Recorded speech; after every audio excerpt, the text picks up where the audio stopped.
እሱ መጽሐፍ ደግሞ ተነቦ ሳያልቅ እዛው ላያችን ላይ ደግሞ ምን መጣ?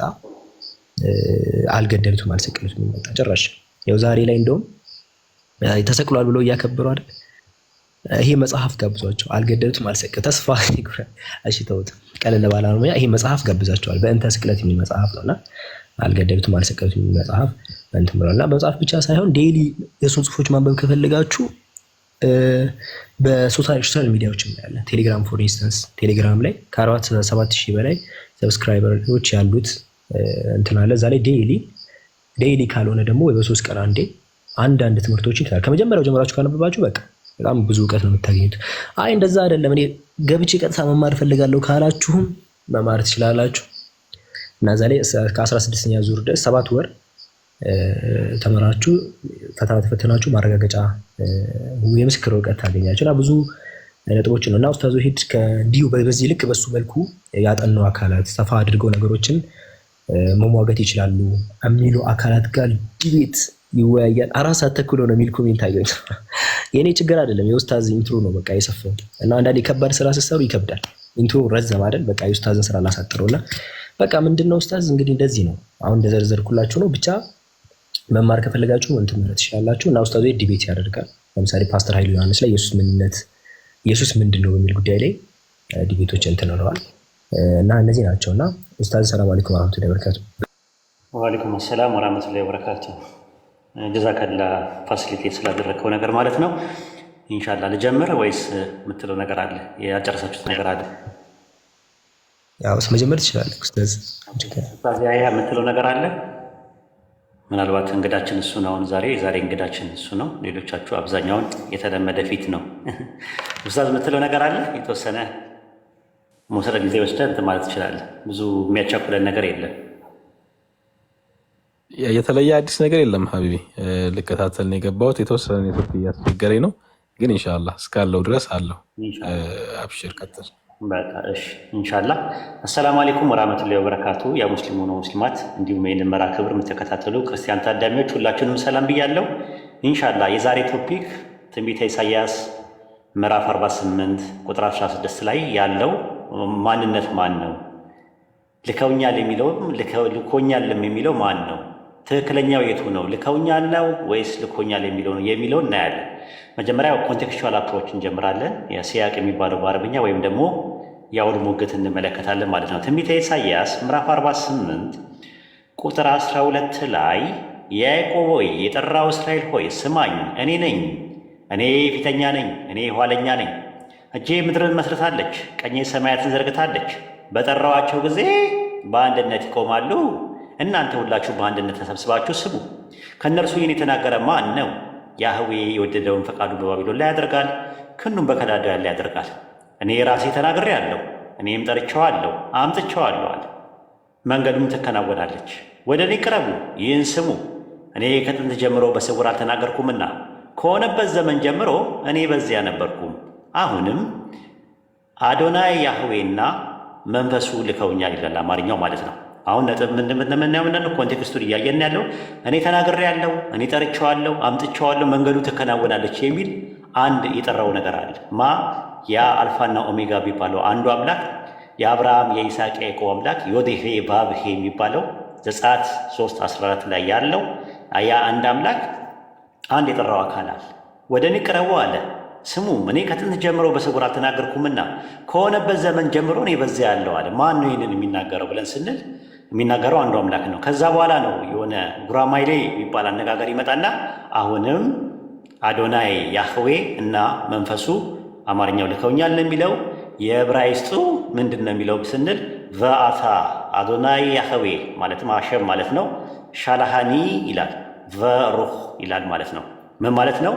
ጌታዬ ያህዌ እና ጌታዬ ያህዌ ልኮኛል፣ እንዲሁ መንፈሱንም ነው የሚለው የዕብራይስጡ። ኤንአይቪ የሚባለው ትርጉም ብትመለከቱት ኒው ኢንተርናሽናል ቨርዥን ስትመለከቱት ናው ዘ ሶቨርኒ ሎርድ ሃዝ ሴንት ሚ፣ ለዋላዊ ጌታ ልኮኛል፣ ኢንዶድ ዊዝ ሂዝ ስፒሪት አለ፣ መንፈሱንም ተሰጥቶኛል ብሎ ነው ያስቀመጠው። ሌሎች ትርጉሞችም እንደዚህ አይነት ትርጉሞች አሉ። ናው ዘ ሎርድ ሃዝ ሴንት ሚ ዊዝ ሂዝ ስፒሪት፣ ከመንፈሱ ጋር ልኮኛልን ብሎም የተናገሩት ነገር አለ። ናው ዘ ሎርድ ጋድ ሃዝ ሴንት ሚ ኤንድ ሂዝ ስፒሪት፣ ጌታ አምላክ እኔን ልኮኛል እንዲሁ መንፈሱንም ልኳል እያለ ነው የሚናገረው። ስፒሪት ዘ ሎርድ ጋድ ሃዝ ሴንት ሚ፣ በመንፈሱ ጌታ አምላክ ልኮኛል። ታዲያ እነማን ናቸው? ኤንድ ናው ዘ ሎርድ ጋድ ኤንድ ሂዝ ስፒሪት ሃቭ ሴንት ሚ ብሎ ያስቀመጡት? ሃስ ሲንጉላር ነው። ሃቭ ሴንት ሚ ልከውኛል ብሎ ያስቀመጡት ኒው ኪንግ ጄምስ ባይብል ነው። የተለያየ አተረጓጎም ነው ያሉት ራሱ። አሁን ወደ ባይብል በምንመጣበት ሰዓት ላይ ምንድን ነው የተጠቀመበት የዕብራይስጡ ቃል ብለን ስንል እዛ ጋር ሻላሃኒ የሚል ቃል ነው ያለው። ሻላሃ ማለት ላከ ነው ግሱ። ሻላሃኒ ማለት ልኮኛል ነው። ልከውኛል ማለት አይደለም ራሱ። ኦሪት ዘፍጥረት ምዕራፍ 45 ቁጥር 5 ላይ ያህዌ ሕይወትን ለማዳን ከእናንተ በፊት ልኮኛል አለ ዮሴፍ። ልኮኛል ለሚለው ቃል የሚጠቀመው ሻላሃኒ ነው። አሁን ልኮኛል ልከውኛል አይደለም ያለ፣ ልኮኛል ሻላሃኒ። ሁለተኛ ነገሥት ምዕራፍ 2 ቁጥር 2 ላይ ኤልያስም ኤልሳን ያህዌ ወደ ቤቴ ልኮኛል በዚህ ቆይ አለው ይላል። ልኮኛል ሻላሃኒ። ትንቢተ ኤርምያስ ምዕራፍ 26 ቁጥር 12 ላይ ትንቢትን እናገር ዘንድ ያህዌ ልኮኛል ሻላሃኒ ኤርምያስ ሲናገር። ስለዚህ ብሉይ ኪዳን ላይ ሻላሃኒ የሚለው ቃል 26 ቦታ አለ። ልኮኛል እንጂ ልከውኛል በሚል አልመጣም። አንድ ጥቅስ አልመጣም ማለት ነው። ላኩ ለሚለው የዕብራይስጥ ቃል መሆን ያለበት ሻላሁ ነው። ሻላሁ ደግሞ ላኩኝ ለማለት ከተፈለገ ኤርምያስ ምዕራፍ 14 ቁጥር 3 ላይ ታላላቆች ብሌተናዎችን ወደ ውሃ ላኩ ሻላሁ። ስለዚህ ልኮኛል ለማለት ከሆነ ሻላሁኒ ነበር መሆን፣ ሻላሃኒ ሳይሆን ሻላሁኒ ነበር መሆን የነበረበት። ሻላሁኒ ማለት ምን ማለት ነው ሲባል ሻላሁኒ ማለት ልከውኛል ማለት ነው። ስለዚህ ልኮኛል ነው ወይስ ልከውኛል የሚለው ሊንጉስቲካል አፕሮች ስንመለከተው ልኮኛል ሻላሃኒ የሚለው ነው ያለ። ሻላሁኒ ይለው ነበር እንደዛ ቢሆን ኖሮ። አንደኛ ሊንጉስቲካል አፕሮች ነው፣ ኮንቴክስቹዋል አፕሮች ተመልክተናል። ይህንን ነው እያየን ያለ ነው ማለት ነው። አሁን የሚነሳው ጥያቄ ምንድን ነው? የተላከው ታዲያ ማን ነው? ኢየሱስ የሚል አለ ወይ? የለም። ማን የተላከው? ታርገም ዮናታ ላይ እንመልከተዋ። ታርገም ዮናታ ትንቢተ ኢሳይያስ ምዕራፍ 48 ቁጥር 16 ላይ ኢየሱስ ከመወለዱ በፊት የነበሩ የአይሁዶች ማይንድ ሴት ይሄንን ልኮኛል የሚለው አካል ማን ነው ለሚለው ነው የሚጠቀሙበት። ነቢዩ ኢሳይያስም አለ። ምን አለ? አሁንም ጌታ አምላክ በቃሉ ልኮኛል። ማ? ኢሳይያስ። ኢሳይያስም አለ ብሎ ነው ታርገም ዮናታን ያስቀመጠው። ኢሳይያስም አለ። ኢሳይያስም አለ ብሎ የተናገሩ ኮሜንታሪዎች ይኖሩ ይሆን? ሌሎች እንደው ይኖሩ ይሆን? አዎ የተናገሩ አለ። ለምሳሌ ኤፍሬም፣ ቅዱስ ኤፍሬም ሶርያዊው፣ ቅዱስ ኤፍሬም ሶርያዊው ውዳሴ ማርያምን የደረሰው የሚባለው በ373 ድህረ ልደት ላይ በሚናገርበት ሰዓት ላይ ኢሳይያስ 48 16ን ሲፈስረው ወይም ኮሜንት በሚያደርግበት ሰዓት ላይ እንዲህ ይላል፣ ዘ ሎርድ ኤንድ ሂዝ ስፒሪት ዋዝ ሴንት ዘ ፕሮፌት አለ። ነቢዩን የላኩት ማናቸው አለ? ዮዴሄ ቫብሄ የሚባለው ቴትራግራማት ላይ ኩሪዮስ እና የእሱ ስፒሪት መንፈሱ ነቢዩን ልከውታል። ማንን? ኢሳይያስን። ዘመናዊ ኮሜንተሪ ይኖር ይሆን? ከዘመናዊ ጋር ከመግባታችን በፊት እንትና ጋር እንግባ። የእስክንድርያ ቄርሎስ እስክንድሪያ በ431 የነበረውን ንስጥሮስን ሲያወግዙ የነበረው ምን ብሎ አለ? ቄርሎስ ዘእስክንድርያ ስለ ጢሮስ ንጉሥ ነው የሚናገረው ብሎ ነው ያስቀመጠው። የጢሮስ ንጉሥ የተላከው ማን ነው አለ? የጢሮስ ንጉሥ ነው አለ። ታዲያ እነማን ናቸው ከቸርች መካከል ኢሳይያስ 48 16 ለኢየሱስ የተጠቀሙበት ብለን ስንል ጄሮም የሥላሴ ምስጢር ብሎ ያሳያል ብሎ ያስቀመጠው አውግስጢኒዮስ ያስቀመጠው ማለት ነው። ምናልባት ከሞደርን ከፕሮቴስታንት ከሃዳሲያን ሪፎርመሮች ከሚባሉት ውስጥ ይኖር ይሆን? ስለማን የተናገሩ ብለን ስንል ጆን ካልቪን ትንቢተ ኢሳይያስ ምዕራፍ 48 ቁጥር 16 ላይ ያለውን ሲተነትም ምንድን ያለው? ኤንድ ናው ጆባ ሃዝ ሴንት ሚ ካለ በኋላ ያህዌ ልኮኛል ካለ በኋላ ኢሳይያስ ናው ቢንግ ቱ ስፒክ ኦፍ ሂምሰልፍ አለ። ኢሳይያስ ስለ ራሱ እየተናገረ ነው አለ። ማ? ጆን ካልቪን። ስለዚህ ትንቢተ ኢሳይያስ ምዕራፍ 48 ቁጥር 16 ላይ የአዲስ ኪዳን ሐዋርያት የብሉይ ኪዳንም ነቢያት ጠቅሰውና ጠቅሰው ኢሳይያስ 48 16 ላይ ያለው ጥቅስ ለመሳያ ነው ብለው አላስቀመጡም። ያስቀመጡት ለነቢዩ ኢሳይያስ ነው። ራሱ የተቀመጠው ማለት ኮሜንተሪ፣ ክላሲካል ኮሜንተሪዎች ታርገም ዮናታ ላይ በምንመለከትበት ሰዓት ላይ እንደዛ ነው። ታዲያ እንደዛ ከሆነ ጥያቄ የሚነሳው እዛው ጋር ተያይዞ ኮፕላቲቭ ሆኖ ነቢዩና አምላክ በአንድ አውድ ውስጥ እንዴት ሊናገሩ ይችላሉ የሚል ጥያቄ ይነሳል ማለት ነው። አውዱ ላይ ወደ እኔ ቅረቡ ይህን ስሙ፣ እኔ ከጥንት ጀምሮ በስውር አልተናገርኩምና ከሆነበት ዘመን ጀምሮ እኔ በዚያ ነበርኩኝ አለ የሚለው ያህዌ ነው። ከዚያ ኢሳይያስ አሁንም አለ አዶና ያህዌ ልኮኛል እንዲሁም መንፈሱ ብሎ ነው ያስቀመጠው። ይሄ አነጋገር ይኖር ይሆን? አዎ አነጋገር አለ። እንደዚህ ነው። ይሄ አነጋገር ምን ይባላል ብለን ስንል ጉራማይሌ አነጋገር ይባላል። ኤክሌክቲካል ስፒች በሄርሜኔቲክስ ይኖር ይሆን? ማስረጃ ይኖር ይሆን? አምላክ ተናግሮ ዘው ብሎ ነብይ ካልን ትንቢተ ኢሳይያስ ምዕራፍ 50 ከቁጥር 3 እስከ 4 ላይ ያህዌ ዮድሄ ባፌ የሚባለው የአብርሃም የይስሐቅ የያዕቆብ አምላክ ሲናገር ሰማያትን ጥቁረት አለብሳቸዋለሁ፣ መጋረጃቸውን ማቅ አደርጋለሁ ካለ በኋላ እዛው ላይ ኢሳይያስ ግብት ይልና የደከሙትን በቃል እንዴት እንደምደግፍ አውቅ ዘንድ አዶናይ ያህዌ የተማሩትን ምላስ ሰጥቶኛል፣ ማለዳ ማለዳ ያነቃኛል፣ እንደ ተማሪዎቹን ትሰማ ዘንድ ጆሮዬን ያነቃቃላል። ሳብጀክት አለ፣ ኦብጀክት አለ። ሳብጀክቱ ዮድሄ ባፌ የሚባለው ነው። ኦብጀክቱ ኢሳይያስ ነው። ያህዌ ዮድሄ ዋኦሄ የሚባለው ሰማይና ምድርን የፈጠረው አምላክ ንግግሩን ሳይጨርስ ኢሳይያስ ዘው ብሎ ጥልቅ ብሎ ሲገባ ታዩታላችሁ። እንዲህ አይነት ጥቅሶች በጣም የተለመዱ ነገሮች አሉ። መዝሙረ ዳዊት ምዕራፍ 91 ቁጥር 9 ላይ ማየት ትችላላችሁ። ያህዌ አንተ ተስፋዬ ነህና አቤቱ ነው የሚለው አማርኛ። ልዑልን መጠጊያ ያደረግካለ። ማንን ነው የሚያወራው? ሳያወራ ሳይጨርስ ያህዌ አንተ ተስፋዬ ነህ። በሁለተኛ መደብ ነው አስቡት። ያህዌን ዳዊት በሁለተኛ መደብ እያናገረ በልዑል መጠጊያ የሚኖረውን ሰው ምን ይለዋል? ልዑልን መጠጊያ ያደረግካለ። ታዲያ ምንድን ነው ሲባል ኤክሌቲካል ስፒች ነው፣ ጉራማይሌ ንግግር ነው። ኦሪት ዘዳግም ምዕራፍ 26 ቁጥር 10 ላይ እንመለከተው። አሁንም አቤቱ ዕብራይስጡ ያህዌ ወይ አንተ የሰጠኝ የምድርን በኩራት አቅርቤያለሁና አንተ በአምላክህ በያህዌ ፊት አኑረው፣ በአምላክህ በያህዌ ፊት ስገድ። እንዴ ምን ነካ ወሂድ? ይሄ እንዴት አይገባህም? ያህዌ ወይ አንተ የሰጠኝን የምድሪቱን በኩራት አቅርቤያለሁ የሚለው ለአንዱ አምላክ ነው። አንተ በአምላክህ በያህዌ ፊት አኑረው፣ በአምላክህ በያህዌ ፊት ስገድ የሚለው የእስራኤልን ሕዝብ ነው። እንዴ ሳይጨርስ እዛው ጉራማይሌ ጥቅስ እንዴት ነው ሊሆን የሚችለው ብለን ስንል መልሱ የሚሆነው መልስ ምንድን ነው? አንድና አንድ ነው። ምንድን ነው መልሱ የሚሆነው? ጉራማይሌ የሚባል ጥቅስ ነው። መዝሙረ ዳዊት ምዕራፍ 46 ቁጥር 10 ላይ እረፉ፣ እኔ አምላክ እንደሆንኩኝ እወቁ፣ በአሕዛብ ከፍ ከፍ እላለሁ፣ በምድር ላይም ከፍ ከፍ እላለሁ። የሰራዊት አምላክ ያህዌ ከእኛ ጋር ነውና አምላካችን መጠጊያችን ነው አለ እዛው ላይ። እንዴ እኔ አምላክ ሆናለሁ፣ እኔ አምላክ እንደሆንኩኝ እወቁ፣ በአሕዛብ ከፍ ከፍ እላለሁ እያለ የሚናገረው ማን ነው ስንል አንድ አምላክ ነው እየተናገረ ያለው። ከዛ ነቢዩ ጥልቅ ይልና ምን ይላል? የሰራዊት አምላክ ያህዌ ከኛ ጋር ነው፣ የያዕቆብ አምላክ መጠጊያችን ነው አለ። ስለዚህ ምንድን ነው የሚያሳየን ስንል ጉራማይሌ የሆኑ ንግግሮች ናቸው። አንድ አምላክ እየተናገረ መሀል ላይ ነቢይ ጥልቅ የሚለው ነገር ማለት ነው። ኢሳይያስ 5 ላይ ቁጥር 1 ላይ እና እስከ 3 ድረስ እንየው። ትንቢተ ኢሳይያስ ምዕራፍ 5 ከቁጥር 1 እስከ 3 ድረስ ምን አለ? አሁንም ስለ ወዳጄና ስለ ወይን ቦታው ለወዳጄ ቅኔ ይቀኛለሁ አለ ኢሳይያስ ሲናገር። ወዳጄ የሚለው ያህዌን ነው። የወይኑ ቦታ የተባለው ደግሞ ማን ነው? የእስራኤል ሕዝብ ነው። ለወዳጄ በፍሬያማ ኮረብታ ላይ የወይን ቦታ ነበረው አለ ኢሳይያስ ሲናገር። አሁንም እናንተ በኢየሩሳሌም የምትኖሩ የይሁዳ ሰዎች ሆይ በእኔና በወይን ቦታ መካከል እስኪ ፍረዱ አለ። ማን ነው ተናጋሪው? እዚህ ጋር ደግሞ ያህዌ ነው። ዮድሄ ባፌ በእኔና በወይን ቦታ መካከል ብሎ ያህዌ ጥልቅ ብሎ ሲናገር ታዩታላችሁ። ስለዚህ ምን ይባላል? ይሄ ጉራማይሌ አነጋገር ይባላል። ኦሪት ዘዳግም ምዕራፍ 29 ቁጥር 2 እስከ 6 ብትመለከቱት ሙሴ የእስራኤልን ሁሉ ሕዝብ ጠርቶ እንዲህ አላቸዋል፣ እኔ አምላካችሁ ያህዌ እንደሆንኩኝ ታውቁ ዘንድ እንጀራ አልበላችሁም፣ የወይን ጠጅ አልጠጣችሁም አለ። ከዛስ ወደዚያ ስፍራ በመጣችሁም ጊዜ የአሴቡን ንጉሥ የባሳን ንጉሥ ሊወጉን ወጡብን፣ እኛም መታናቸዋል።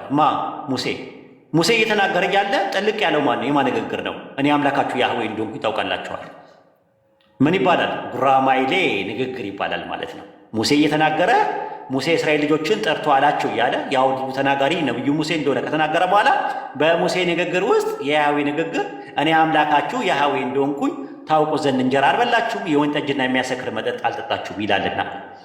ይህ እንግዲህ የምናየው ነገር ሊንጉስቲካል አፕሮች አይተናል፣ ግራማቲካል አፕሮች አይተናል፣ ኮንቴክስቹዋል አፕሮች አይተናል፣ ቴክስቹዋል አፕሮች አይተናል ማለት ነው።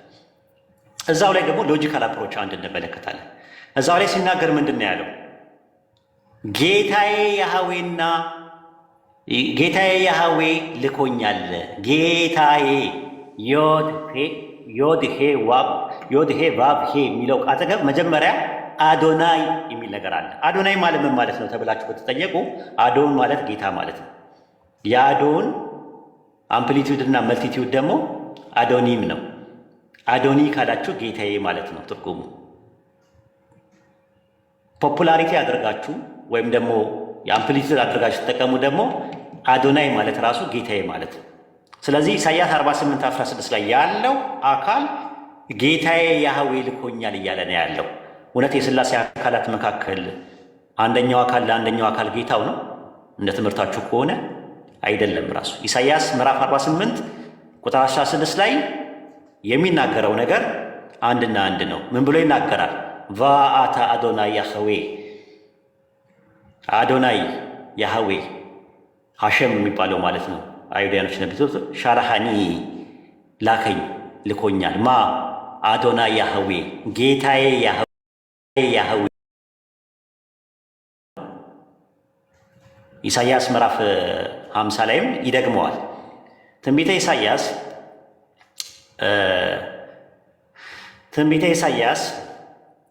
ምዕራፍ 50 ቁጥር 3 እና 4 ላይ ሰማይን ጥቁረት አለብሳችኋለሁ፣ መጋረጃቸውን ማቅ አደርጋለሁ፣ የደከሙትን በቃል እንዴት እንደምታውቅ ዘንድ አዶናይ ያህዌ የተማሩትን ምላስ ሰጥቶኛል አለ። አዶናይ ጌታዬ። ስለዚህ ጌታዬ እያለ ያለው አካል ማን ነው? ኢሳይያስ ነው እየተናገረ ያለ። ጌታዬ እያለ ልኮኛል እያለ ያለው ኢሳይያስ ነው። ስለዚህ ኢሳይያስ ምዕራፍ 48 ቁጥር 16 ላይ ኮንቴክስቹዋል በሆነ አፕሮች፣ ቴክስቹዋል በሆነ አፕሮች፣ ግራማቲካል በሆነ አፕሮች፣ ሊንጉስቲካል በሆነ አፕሮች፣ ሎጂካል በሆነ አፕሮች ስለ ሥላሴ አያሳይም ባጭሩ ማለት ነው። እና ይህን ይመስላል እንግዲህ ኢሳይያስ 48:16 ላይ ለሥላሴ ትምህርት ድምዳሜ አደረሰን ብለው የሥላሴ አማንያን ወይም ትሪኒታሪያን ከሚወዷቸው ተወዳጆች ጥቅሶች መካከል አንደኛው ነው። ይህ ጥቅስ ላይ ሲፈታ ያለ አግባብ ተፈቷል። ሊንጉስቲካል ፕሮብሌም አለበት፣ ግራማቲካሊ ፕሮብሌም አለበት፣ ኮንቴክስቹዋል ፕሮብሌም አለበት፣ ቴክስቹዋል አፕሮቹ ትክክል አይደለም የሚል ሰው ካለ እርማት እንቀበላለን ማለት ነው። ጨርሻለሁ አብዱዬ። ጀዛከላሁ ኸይር ኡስታዝ። ሰፋ ያለ ዳሰሳ ነው። ኢሳይያስ 48:16 ላይ እንግዲህ ሰፋ ተደርጎ ተዳስሷል እና ጀዛከላሁ ኸይር። እና እዚህ ላይ እንግዲህ አብዱ ይቅርታ፣ አንድ የረሳሁት ነገር አለ። የአንድ ስኮላር መጽሐፍ ይዤ ነበረ። ፕሮቴስታንቶች ምናልባት ሪፈረንስ እንዲሆናቸው ወይም ግሩደም የሚባል መጽሐፍ አለ። አይ ቲንክ ወደ አማርኛም ተተርጉሟል። ቮሊዩም 1 ላይ ስትመለከተው ገጽ 247 ላይ ስለ ኢሳይያስ 48:16 ላይ እንዲህ ብሎ ያብራራል። ትንቢተ ኢሳይያስ ምዕራፍ 48 ቁጥር 16 ላይ ተናጋሪው የአምላክ አገልጋይ መሆኑ ግልጽ ነው። እንዲህም ይላል፣ አሁንም ጌታ አምላክ እኔንና መንፈሱን ልኮናል ብሎ የግሪክ ማስታወሻ ላይ እንትን ይላል ያብራራል። ሪቫይዝድ ስታንዳርድ ቨርዥን የኢሳይያስ 48:16 ትርጉም የዕብራይስጥን ቃላት እንዲሁም በዕብራይስጥ መንባባት ያለውን የቃል ቅድመ ተከተል ቃል በቃል በትክክል አቅርቧል። ምን ብሎ ነው ያቀረበው? የአሁንም ጌታ ያህዌ ልኮኛል እንዲሁም መንፈሱን ብሎን አስቀምጧል አለ። ከዛ በኋላ ምን ይላል? ሌሎች ትርጉሞች ላይ ማለት ነው። ሌሎቹ የኒው ኪንግ ጀምስ ቨርዥን ባይብል ላይ ያለውን ይልኮኛል በማለት ለመተርጎም ለዕብራይስጥ አይፈቀድለትም አለ። ዕብራይስጡ አይፈቅድለትም አለ። ይህ ምንባብ በዚህ አይነት በመተርጎም ጌታ እኔንና መንፈሱን ልኮናል የሚለው ተጓዳኝ ሀሳብ የሚደበዝዝ አዝማሚያ ያለው አለ። ልክ አይደለም አለ። ልከውኛል የሚለው ነገር ልክ አይደለም አለ። ልኮኛል ወይም ደግሞ ልከውናል አይሆንም አለ። ሁለቱም አይሆንም አለ። ልኮኛል ወይም ደግሞ እኔንና መንፈሱን ልኮናል የሚሆነው ብሎ ነው ያስቀመጠው። ማየት ትችላላችሁ መጽሐፉን። አይ ቲንክ መካነ ኢየሱስ ቤተ መጽሐፍት መደብር አለ፣ ራእይ መጽሐፍት መደብር አለ። ስልታዊ ስነ መለኮት ወይም ደግሞ ሲስተማቲክ ቴዎሎጂ የሚል አንድ ቆንጆ መጽሐፍ አላቸው። ወይኔን ግሩደም የሚባሉት ስኮላር ናቸው። ቮሊዩም 1 የእሳቸው መጽሐፍ ላይ ገጽ 247 ላይ ታገኙታላችሁ ማለት ነው። አጋጣሚ መጽሐፉ እጄ ላይ ስለነበረ አጋጣሚውን ሳልጨርስ ነው። ይኸው ቀጥል፣ አፉ በለኝ አብድዬ። አይ ተጨማሪ ነገር በጣም አሪፍ ነገር ነው። ጀዛከላሁ ኸይር ኡስታዝ። ያው ብዙ ዳሳ እንትን ብለናል። የተለያዩ ሪፈረንሶች ተቀምጠዋል። ኢቨን የተለያዩ ከቸርች ፋዘሮች እና እንዲሁም ከሪፎርመሮች ኢቨን ከእነሱ ተዳስሷል። ብዙ ፖይንቶች ተርሰው እነ ጆን ካልቪን ሁላ ተጠቅሰዋል እና እነዛ ላይ በጣም ሰፋ ያለ ነጥብ አግኝታቸዋል ብለን እናስባለን። እና ግን ከዚህ ጋር በተያያዘ ምናልባት በተነሳው ፖይንት ላይ ሙስሊሞች መጀመሪያ ጥያቄ ካላቸው አሁን የተዳሰሰው ላይ ግራ የገባቸው ፖይንት ካለ የሆነ ያልገባቸው ፖይንት ካለ አንድ ቁጥር እየጻፋችሁ ጥያቄ ለመጠየቅ መግባት ይችላል። አሁን የተዳሰው ኢሳይያስ 48:16 ላይ እዚህ ላይ ከተቀመጠ ላይ ያልገባኝ ነገር አለ የሚል ሰው ካለ መግባት ይችላል። ሙስሊሞች ብቻ መጀመሪያ፣ ክርስቲያኖች ደግሞ ተዘጋጁ። እስካሁን በተወራው ፖይንት ላይ ይሄ ያነሳችሁት ስህተት ነው የሚል ሰው ካለ ገብቶ መሞገት ይችላል። ግን አሁን ሙስሊሞች እስቲ ካላቸው አንድ ቁጥር ጻፉ። የአሁኑ ላይ ያልገባው ሰው ካለ ጥያቄ እናስተናግድበት ሰዓት ነው። እሺ አብዱ፣ ምናልባት ግን አንድ ነገር ልናገርና ወደ ሌላ ሰዎች እናስገባለን። ያው ምናልባት ኡስታዝ ምንም አይነት ጥያቄ ቢመጣ ዝም ብሎ ስለሆነ የሚያስተናግደን አብዱልከሪም ያው እንትኑን ይሄ ከርዕስ ውጭ ያሉ እንትኖች ካሉ ያን ነገር እንትን አድርግበት ጥያቄዎቹ ላይ ማለት ነው። ምናልባት ኢንሻአላህ እስቲ አንድ ቁጥር ጻፉ ጋይስ። መጀመሪያ አንድ ቁጥር ጻፉና ከዛ አስገባችሁ። ኧረ አቡበከር ወጣ። እሺ ናገባ አቡበከር ተመለስ። እሺ አንድ ቁጥር ጻፉ። መግባት የሚፈልግ ሰው አንድ ቁጥር ይጻፍ።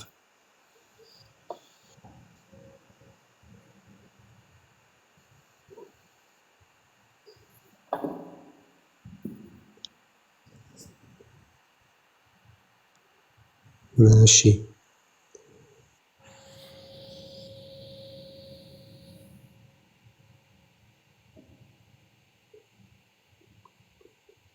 ሻሚር የሚል አካውንት ገብተዋል።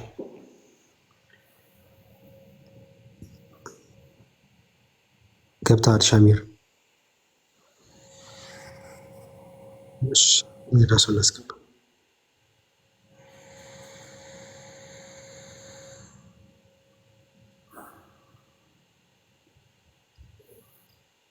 አልሐምዱሊላህ የሚል አካውንት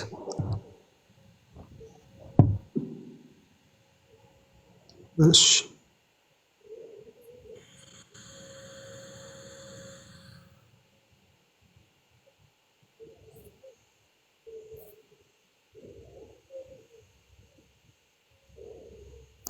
ኦኬ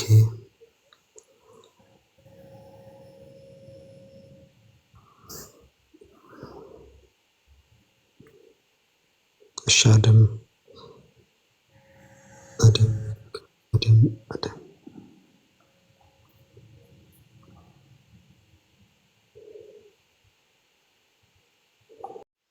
ሰላም አለይኩም ወራህመቱላህ። ሁላችሁንም ሰላም ብያለሁ። ወአለይኩም ሰላም ወራህመቱላህ። እንዴት ናችሁ? ሰላም ነው? ሰላም አለይኩም ወራህመቱላህ። ጥያቄ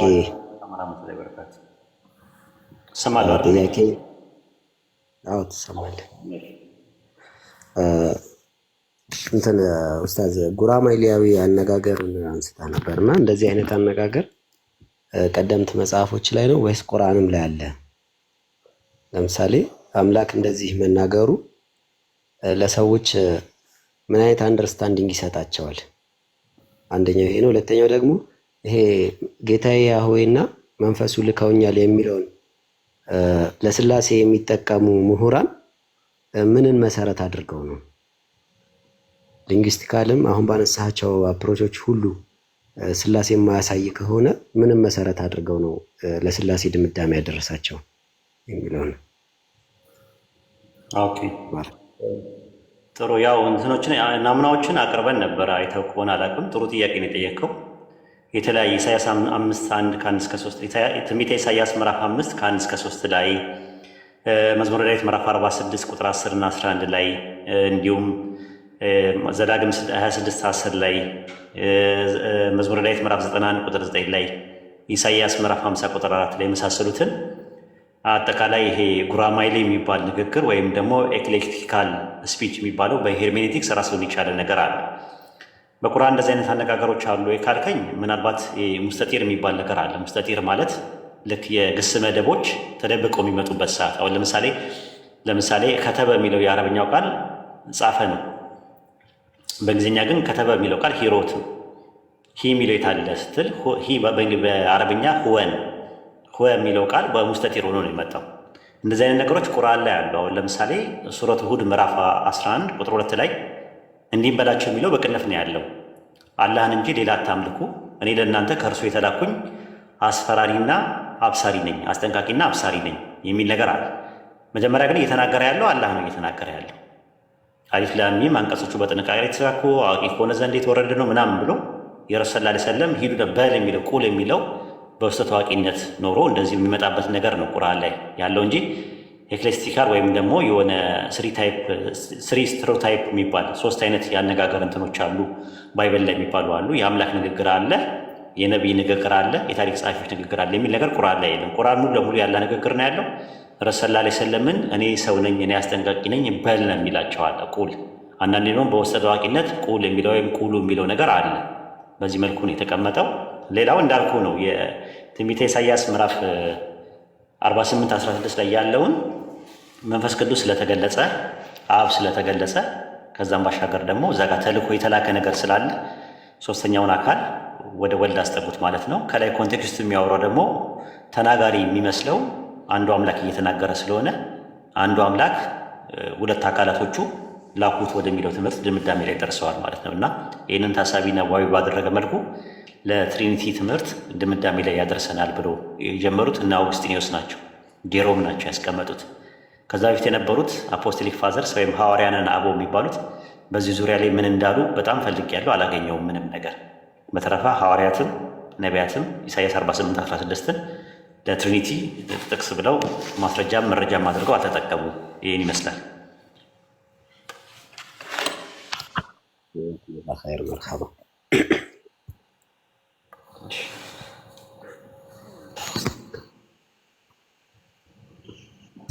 ሌላ ጥያቄ ያለው ሰው አንድ ቁጥር ይጻፍና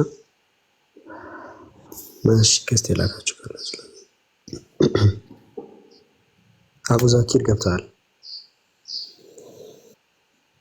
ይሰማል? አቡ ዛኪር እሺ። ቢንት መሐመድ እሺ። እሺ ሌላ ሰው ካለ እስቲ ጥያቄ ያላችሁ ሰዎች እንትን በሉ። የክርስቲያኖች ደግሞ ተዘጋጀው። የእናንተ ሰዓት ደግሞ አይ ያነሳችሁ ኢሳይያስ 48:16 ላይ ያለው ሳሳቸዋል የሚል ሰው ደግሞ ገብቶ መሞገት ይችላል። መጀመሪያ በተነሳው ትምህርት ላይ ያልገባችሁ ካላችሁ ወይም ደግሞ ትምህርቱን እየጻፋችሁ ዋሪቨር እየተረዳችሁ ይሄ ነገር ግር ብሎኛል የሚል ሰው ገብቶ ጥያቄ መጠየቅ ይችላል።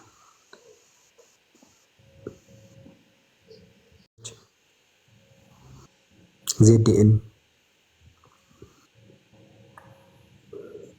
ሄሎ። እሺ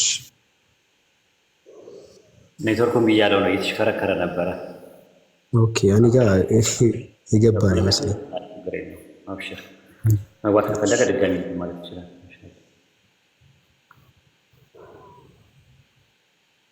እሺ መሐመድ ነው። መሐመድ ይሰማል?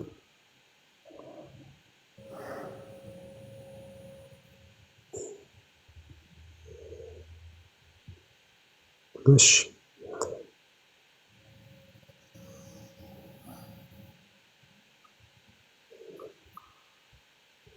አንድ ቁጥር ከጻፋችሁት መካከል በጣም ብዙ ሰው ንግስት የሚሆን ግን ኦኬ እሺ ጥያቄ ካላችሁ በጣም ብዙ ሰው ንግስት የሚሆን እሺ ቀጥል መሐመድ።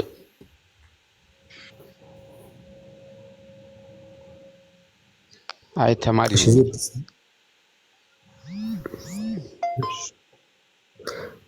ዜድ ይሰማል?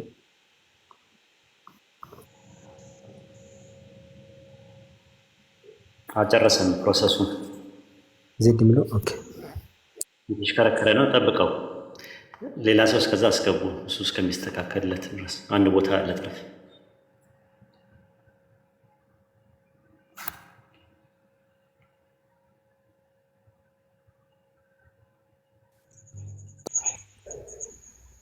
ዲናር የሚል ዲናር ይሰማል? ዲናር ይሰማኛል። አሰላሙ አለይኩም። ወአለይኩም ሰላም ወራህመቱላህ። እኔ አንድ ጥያቄ ነበረኝ። ሁሉ ጊዜ ጥያቄ የሆነብኝ ነገር ነው እንትን ያለኝ። በቅድም የሆነ ኢብራሂም ቤትም ኢብራሂም እንደዚህ ሲያወራ ነበር። ሲገባ ገስት ለመግባት ሲለም እንትን አላለኝም፣ አልተቀበለኝም። ዲናር አሁን እያነሳ ነው ርዕስ ላይ ነው ወይ መጨረሻ አካባቢ ላይ ወይ ይሄኛውን ፕሮግራማችን ከጨረሰን በኋላ ገብተህ ልትጠይቅ ትችላለህ። አሁን ግን ያነሳነው ፕሮግራማችን ወይም መርሃ ግብሩ ምንድን ነው? በስላሴ ጉዳይ ላይ የተነሳ አለ። እዛ ጉዳይ ላይ ስፔሲፊካሊ ደግሞ ኢሳያስ 48:16 ምናልባት ከዚህ ወጣ ካልክ ከዳሰስ ናቸው ፖይንቶች መካከል ምናልባት ካለ እዛ ላይ ሀሳብ ካለ ምናልባት ጥያቄ ካለ እንትናውን ራሱ አልሰማሁትም። ግን ይህን ደግሞ ስለ ነቢያችን በባይብል ላይ ያለውን አንድ ማቴዎስ 23 ላይ ቁጥር 39 ላይ ያለው አህመድ ላይ አህመድ ዲን አደረገ። ከዚህ አሁን እኛ እያወራን ያለው ስለ ስላሴ ስለነበረ እዚኛው ቶፒክ ጋር የተያያዘ ነጥብ እያነሳን ያለ እና ብዙ ሰዎች ከተነሱ ወደዛ ወደዚህ ይወስደናል እና እዚህ ላይ ጥያቄ ካለ ካልሆነ ደግሞ ከዚህ ውጭ ከሆነ ምናልባትም ከዚህ መርሃ ግብር በኋላ ገስት ልከት ገባ እና ከዛ እንትን ሊዳሰስ ይችላል። ሜይ ቢ ማለት እኔ ታች ይቀመጣለሁ። በቃ ሀሳብን እንትን ብዬ ታች ይቀመጣለሁ። በኋላ ትሉ ትችላላችሁ የትኛውም ሰዓት ላይ ወይም የትኛውም ላይ ብላይ ጠቅ ይችላል። አሁን ግን ፕሮግራማችን ላይ ብቻ ፎከስ እናደርጋለን። ጀዛከላህ ኸይር። እሺ ኦኬ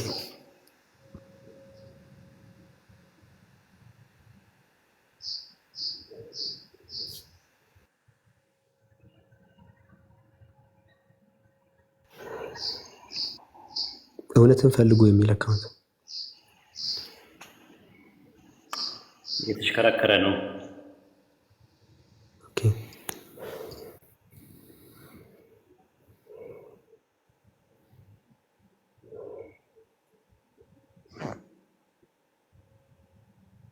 ከሳምንት በፊት ነው እንግዲህ የተናገርነው። አርዕስት ያዙ፣ አርዕስት እንይዛለን። በዛ በአርዕስቱ መሰረት ነጥባችሁን ይዛችሁ አጥኑና ኑ ተብላችኋል፣ ሙስሊሞችም ክርስቲያኖች። እና አንድ አርዕስት ላይ ማውራት ጥሩ ነገር ነው። ቱ ዘ ፖይንት ማውራት ጥሩ ነው። ፎካል ፖይንት ላይ አተኩሮ መሞገት ጥሩ ነው። ያን ልትለምዱ ነው። ለክርስቲያኖችም ለሙስሊምም ይጠቅማል ይሄ ነገር ማለት ነው። አንድ ፖይንት ላይ ብቻ አንስቶ በደንብ አድምቶ ማየት ጥሩ ነገር ነው እና ከዛ አንጻር ነው ኢንሻአላህ። በሌላ መልኩ አትዩት። ጥያቄ ሊኖራችሁ ይችላል፣ ብዙ ጥያቄ። ግን ጥያቄዎችን እንጨርስና ጊዜ ካለን ካለከመን እንቀጥላለን። አሁን ግን ለጊዜው ግን ኢሳይያስ 48:16 ላይ ፎከስ አድርጋችሁ ኮንሰንትሬት አድርጋችሁ በደንብ ጥርስና ምላሱን እየነቀሳችሁና እያደማችሁ በደንብ አድርጋችሁ እንድትመለከቱት ነው የምንፈልገው። ሐማድ ስማርት ይሰማል? ሎድ ያር ሐማድ ስማርት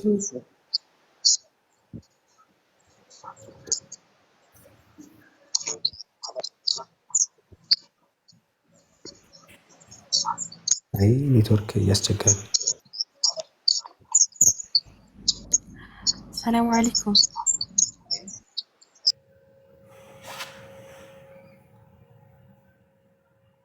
ወአለይኩም ሰላም ወራህመቱላሂ ወበረካቱ።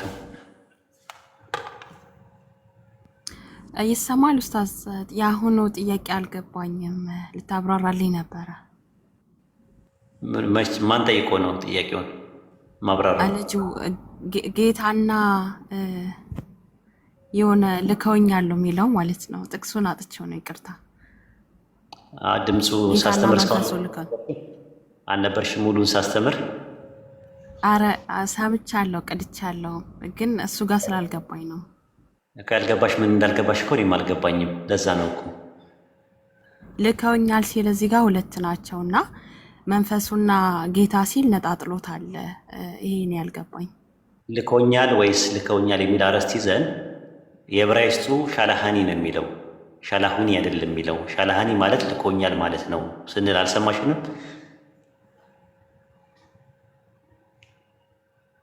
ይህንስ አልሰማሽም? አሱ አዎ እጁ ላይ ስለነበረ ትንሽ አዳምጪውና ሪሊ ማለት ቱ ዘ ፖይንት ያንቺን ፖይንት ካላገኘ ቀጣይ አዳምጪው። ከተቀዳማ የተቀዳ ስለሚኖር እዛ ላይ አዳምጪው። ድጋሚ እንትን ማለት እንዳይሆንብን፣ ልፋት እንዳይሆንብን አዳምጪውና ካልተመለሰ ቀጣይም ሳምንት ማቅረብ ይቻላል።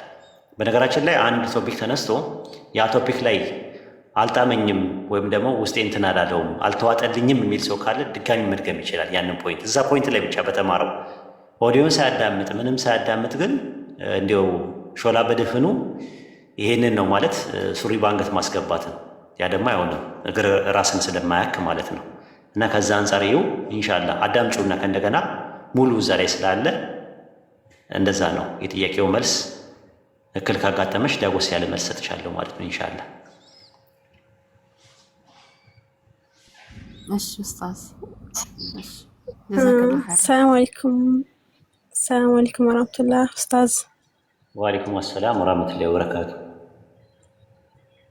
የኔ ጥያቄ ያልገባኝ አሁንም ጌታ እግዚአብሔርና መንፈሱ ልከውኛል እያለ የሚናገረው ማን ነው? ልከውኛል ያለው ኦኬ። ሳስተምር አልነበርሽም? እስካሁን ሳስተምር ሰምቻለሁ፣ ግን ይሄ ጆሮዬ ላይ አልገባም። ልከውኛል ያለው ማን እንደሆነ ተናጋሪ ድጋሚ ኢሳያስ ነው ተናጋሪው። ልኮኛል ነው ልከውኛል ሳይሆን ልኮኛል። አንደኛ። ሁለተኛ ደግሞ ኢሳያስ ራሱ ነው የተናገረው ብለን የተለያየ ታርገም ዮናታን አደረግን፣ ጆን ካልቪንን ጠቀስን።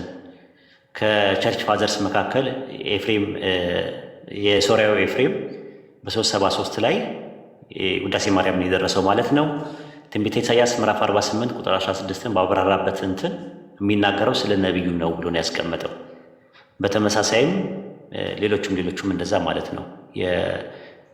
ማነው የኢየሩሳሌም ማነው ቄርሎስ ዘእስክንድርያ ደግሞ ቄሮስ የሚባለው ነው ብሎ ይላል። ስለ ኢየሱስ ነው ልከውኛል የሚለው ብሎ ያሉት ግን ማነው አውጉስጢኖስ እና ጄሮም ናቸው፣ ሁለቱ ናቸው።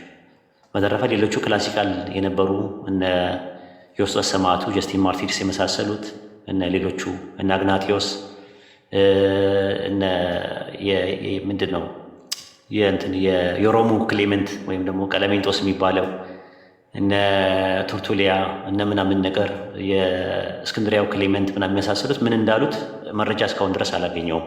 የሆነ ነገር ሊሉ ይችላሉ። እኔ በጥናቴ ግን አላገኘውም እንደዚህ አይነት ነገር። በተረፈ ኢየሱስ ከመወለዱ በፊት የነበሩ አይሁዳኖች ያንን ጥቅስ የተረዱት ልኮኛል የሚለው ኢሳያስ ነው ብሎ ነው ያስቀመጡት። ይሄን ይመስላል። ኦኬ መርሃባ። እዚህ ጋር እሺ፣ መንፈስ ውስጥ የተባለው መንፈስ የትኛው መንፈስ ነው እኮ? ልኮኛል ምንድን ነው? አዶናይ ያህዌ ጌታዬ ያህዌ ልኮኛል እንዲሁ መንፈሱንም ብሎ ያስቀምጡ አሉ። ሌላ ደግሞ ያህዌ ጌታዬ ያህዌ ልኮኛል፣ ጌታዬ ያህዌ እኔንና መንፈሱን ልኮናል ብሎ ያስቀምጡ አሉ። ልከውኛል ግን አይሆንም ነው። ልከውኛል መንፈስ ቅዱስ ላኪ መሆን እዛ ጋር ላኪ ተደርጎ አልተቀመጠም ነው። ሻላሃኒ ነው የሚለው ላከኝ። ልኮኛል ነው የሚለው ሻላሁኒ አይልም። ልከውኛል አይልም። ፖይንታችን የነበረው ያ ደግሞ ሊንጉዊስቲካል በሆነ አፕሮች፣ ግራማቲካል በሆነ አፕሮች፣ ኮንቴክስቹዋል በሆነ አፕሮች እና ቴክስቹዋል በሆነ አፕሮች ጠቅሰንና ጣቅሰን በመረጃና በማስረጃ ስንሞግት ነበር። ጥቅሶችን እየጠቀስን ነበር። እንደዚህ አይነት ናምናዎች 26 አሉ ብለን ከ26 ውስጥ 4ቱን ጠቅስሼ ነበረ። ስለዚህ ምንድነው ኦዲዮን ምንድነው ትምህርቱን አላዳመጣችሁትም ከመጀመሪያውኑ፣ ወይ አልነበራችሁ ወይ ደግሞ ስራ እየሰራችሁ ነበር ስታዳምጡ የነበረው እንጂ አይ ቲንክ ህዝቡ ራሱ አዳምጧል፣ በደንብ አዳምጧል። አዳምጡትና ከእንደገና ኦዲዮን ከዛ ድጋሚ ነው።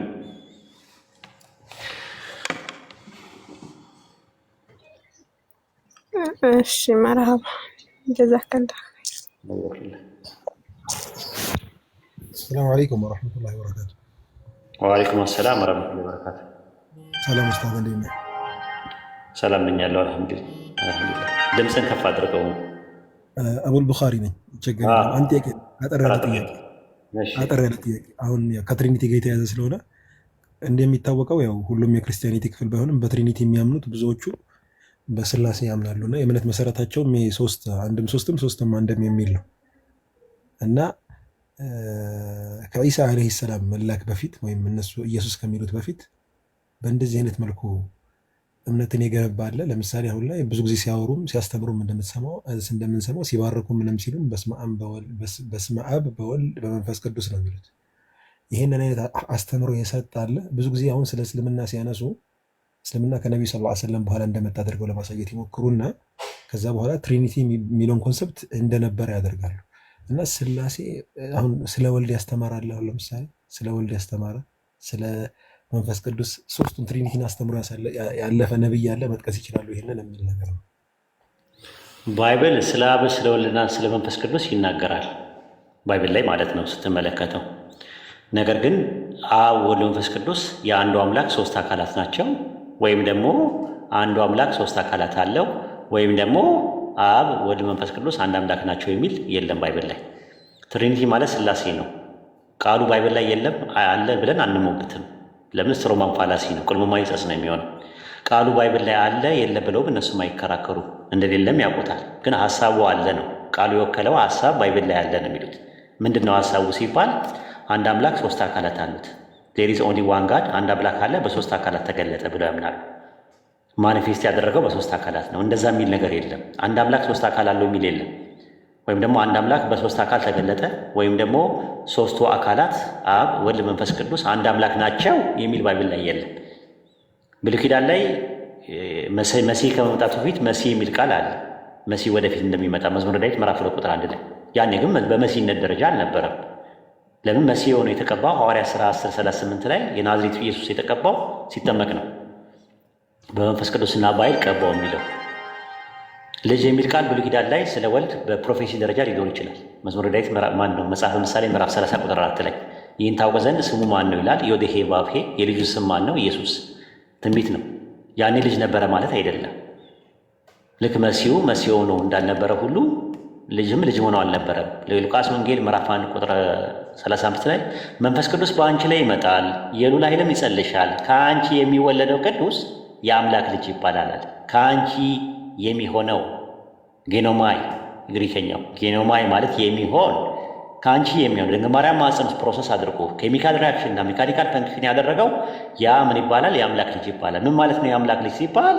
የአምላክ ልጅም ሲባል ኦንቶሎጂካል አይደለም፣ አናሎጂካል ነው የተቀመጠው ነገር።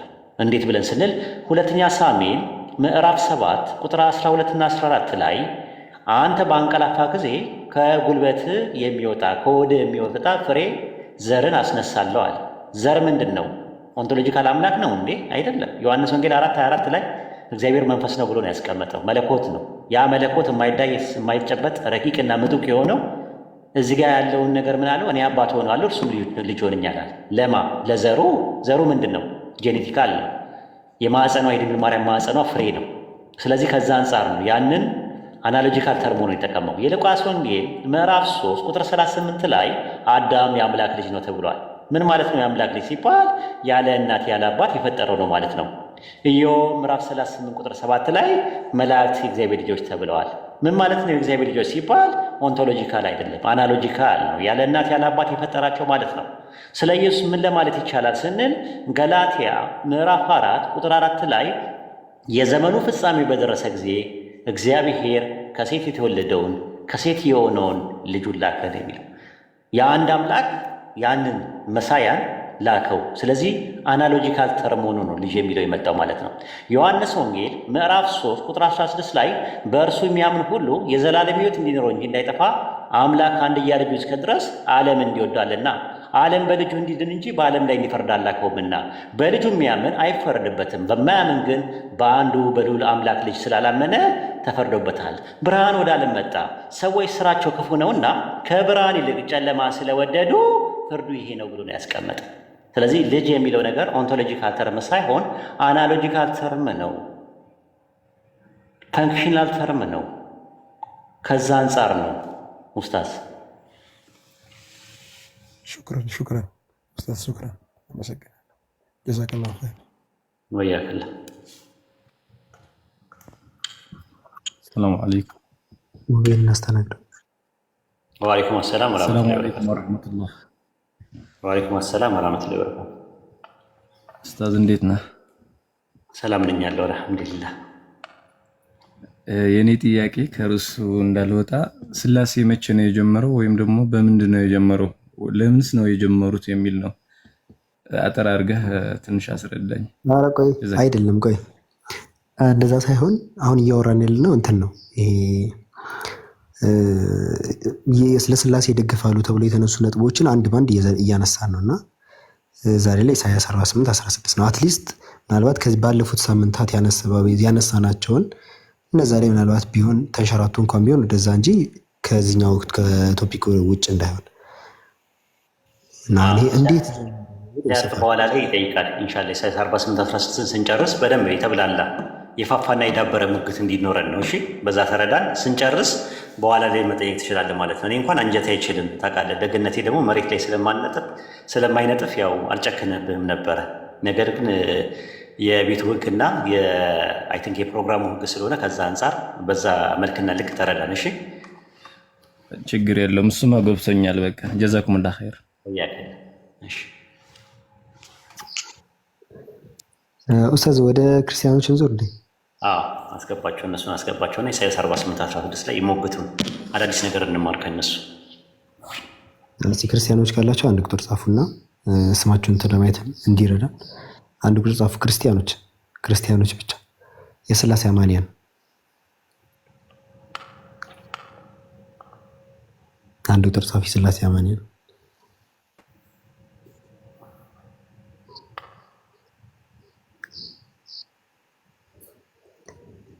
እስቲ ገስት ከላካችሁት መካከል እንፈልግ። ክርስቲያን ካለ ሙስሊሞች አንዳንድ አታሳዩ እባካችሁ። ሙስሊሞች አንዳንድ አታሳዩ። ዮናታን የሥላሴ አማኝ ነህ? ዮናታን ይሰማል?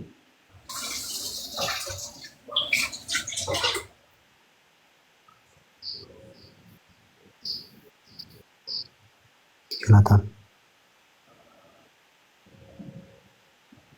እሺ፣ አንድ ቁጥር ጻፉ። የሥላሴ አማንያን አንድ ቁጥር ጻፉ። እታች ካላችሁ አንድ ቁጥር ጻፉ። እናስገባችሁ።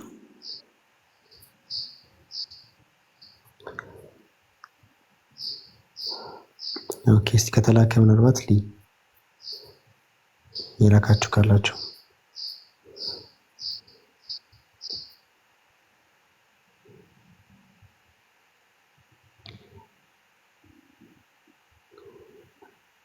እሺ። ሌዚ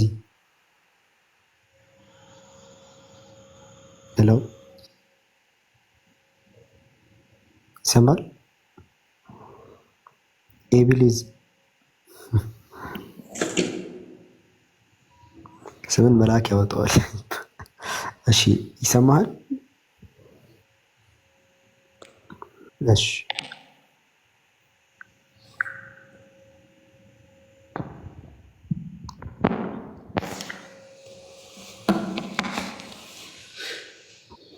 ስሙ ነው ሌዚ የሚለው አክቹሊ። እሺ ክርስቲያኖች ካላችሁ አንድ ቁጥር ጻፉ። ክርስቲያኖች፣ ሙስሊሞች አትጻፉ ፕሊዝ። ክርስቲያኖች ካላችሁ አንድ ቁጥር ጻፉ።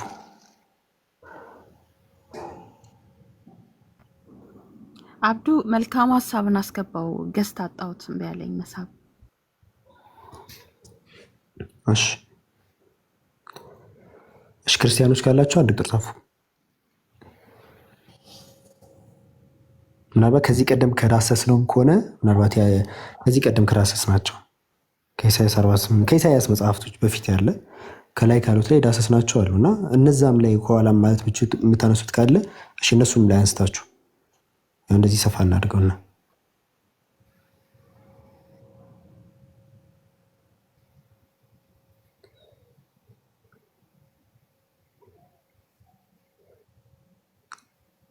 አይ እውነትም ሥላሴ በጣም ከባድ ሆኖባቸዋል። እንግዲህ ይህም ፕሮግራም በማስታወቂያ ነው እስካሁን ድረስ ምንገንት የምንለው። አንድም ክርስቲያን ቻሌንጅ የሚያደርግ ክርስቲያን የገባ የለም እስከዛሬ ድረስ እንደዚህ እስክንደርስ ድረስ ማለት ነው። በጣም ከባድ ነው። እሺ አንድ ቁጥር ጻፉ ክርስቲያኖች።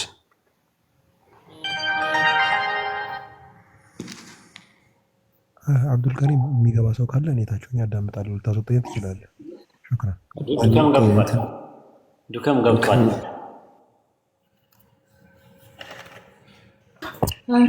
ሰላም አለይኩም ወራህመቱላህ። ወአለይኩም ሰላም ወራህመቱላህ። አንዴ ጥሪያችንን ላስተዋውቅ ከይቅርታ ጋር ይቻላል። አብዱን አስፈቅጂ። አብዱ ጀመር ትፈቅዳለህ? ጀመር ይቀጥል እንግዲህ ምንም ማድረግ አይቻልም። ግን እሺ ቀጥል። መሀል ላይ መሆን አለበት። ይቅርታ። እሺ ጥሪያችን ምን አልከኝ? በጥሪያችን የገባሽው አንቺ ነሽ ወይስ ሌላ ሰው የገባው? ላሸረፍ ነው። ኧረ ሸረፍ ከሆነ ችግር የለውም መቆየት ይችላል። የኔው ሰው ስለሆነ ማለት ስለ ጥሪያችን ማወራው ነገር አለ፣ እናገረው ነገር አለ እኔ። ስለዚህ ይቆይ። እስከዛ ፎሎ እንዳደርጉት ፎሎስ እንዳደርጉት በደንብ ነው የምናስተዋውቀው። በደንብ የምናወራውም ነገር ይኖረናል ኢንሻአላህ። ጥሪያችን ስለ ጥሪያችን ዝም የምንልበት አቅም የለንም። እሺ መርሐባ። እንደዛ ከሆነ እስከዛ ፎሎ እያደረጋችሁ 2000 ሰዎች እሺ።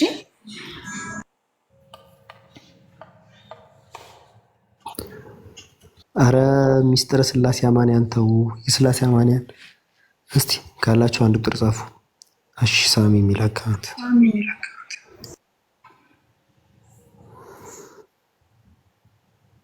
ኦኬ ሳሚ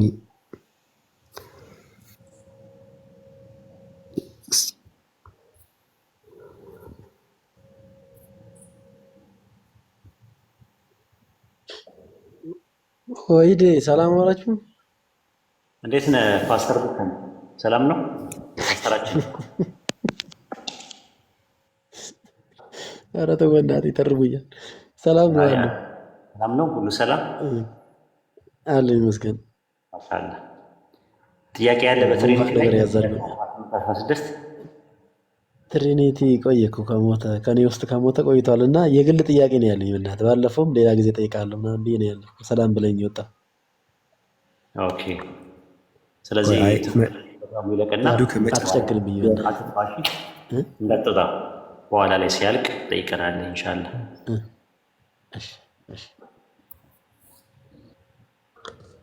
ሳሚ ገብተሃል? ይሰማል?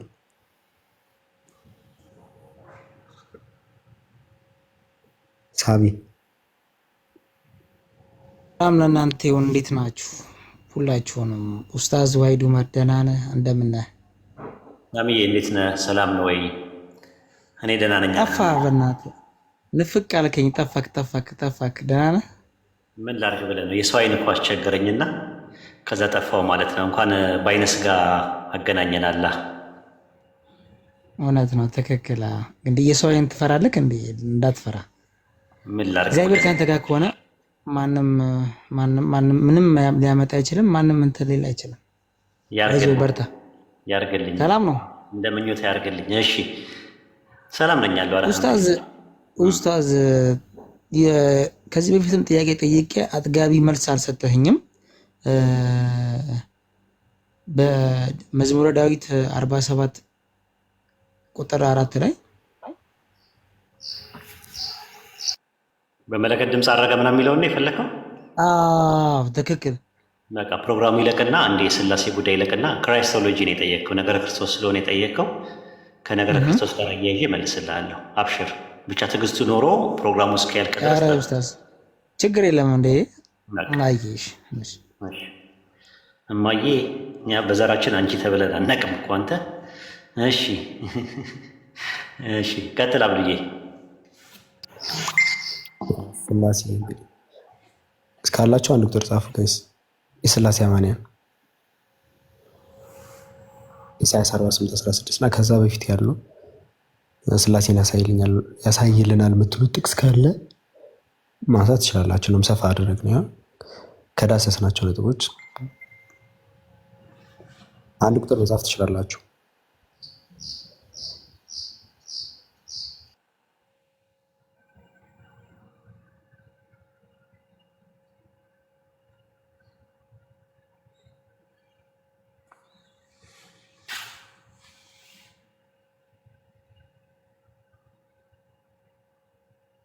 ከባድ ነው በጣም ወላሂ።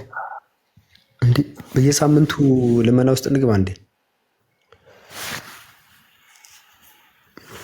አንድም ክርስቲያን የለም የስላሴ አማን። ኧረ እባካችሁ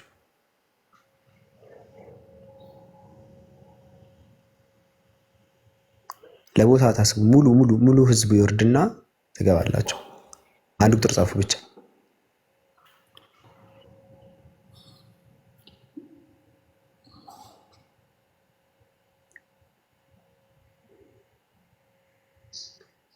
በቃ ኡስታዝ ተስፋ እንቁረጥ።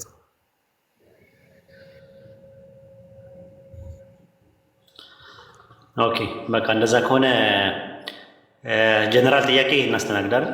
ምክንያቱም ስላሴ አካባቢ ላይ ብዙም ዘው ድርሽ የሚል ሰው የለም። ሌሎችም እንትኖችን እንደፈለጉ የተወሰኑ ጥያቄዎችን እንቀበልና መርሃ ግብራችንን እናጠቃለን ማለት ነው። በቅድሚያ ጉዳይ ዲያ ኤልያስ ወይም ሙሐመድ ሙስሊም ወንድማችን እንኳን ደህና መጣ። የጀማ ጉዳይ ዲያን ተተዋወቁት፣ ፎሎ አድርጉት። አዲስ የሰለመ ወንድማችን ነው። በፊት የክርስትና ቅበተ እምነት ላይ ይሰራ የነበረ ልጅ ነው። በዚህ በቲክቶክ መንደር ውስጥ በጣም ስመጥርና ዝነኛ ነው። እስልምናን አታክ በማድረግ የረሱል ሰለላሁ ዐለይሂ ወሰለምን ስም በማበሻቀጥ የአላህን ስም በማነወር ይታወቃል ማለት ነው። እና ያላ ሂዳያ ሆኖ ያላ ኒዕማ ሆኖ ያላ ፈድል ሆኖ ያላ ኢክራም ሆኖ በአምላካችን አላህ ቸርነትና ምህረት በእሱ ነፃ ፈቃድ ወደ ዲኑል ኢስላም መጥቷል ማለት ነው። ሰልሟል ማለት ነው። አላህ ጽናቱን እንዲወፍቀው ብርታቱን እንዲወፍቀው በኢልም በአቅል በሂክማ አላህ እንዲወፍቀው እንዲጨምርለት ዱዓ አድርጉለት ማለት ነው። አኽላሱን አላህ እንዲወፍቀው ስራዎቹ በአጠቃላይ እዚህ እንዳይቀርበት ብርታት እንዲኖረው በኢማን ጠንካራ እንዲሆን ኢማኑ ላይ እንዲበረታ ጽናቱ ላይ እንትን እንዲለው ሐማስ አላህ እንዲሰጠው እስቲቃማ አላህ እንዲሰጠው አላህን ተስፋ እንዲያደርግ ኢባዳው እንዲስተካከልለት የኢባዳዎቹን ሸርጥ አውቆ ዲኑል ኢስላምን አውቆ ለኢስላም ዘብና አበጋዝ የሚቆምበትን የኢስላም ደጀን የሚሆንበትን የኢስላም አርበኛ ሆኖ ላኢላሃ ኢለላህ የሚለውን ገመድ የሚያውለበልበትን ቅዋ አላህ እንዲሰጠው ዱዓ አድርጉለት ኢንሻአላህ።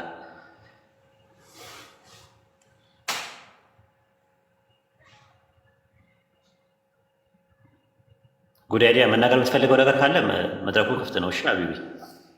ኦኬ ሰላም አለይኩም ሁላችሁም ሙስሊም እህት ወንድሞች፣ ወይዶ ሰላም አለይኩም። ትምህርትን ከታች እየሰማው ነበረ።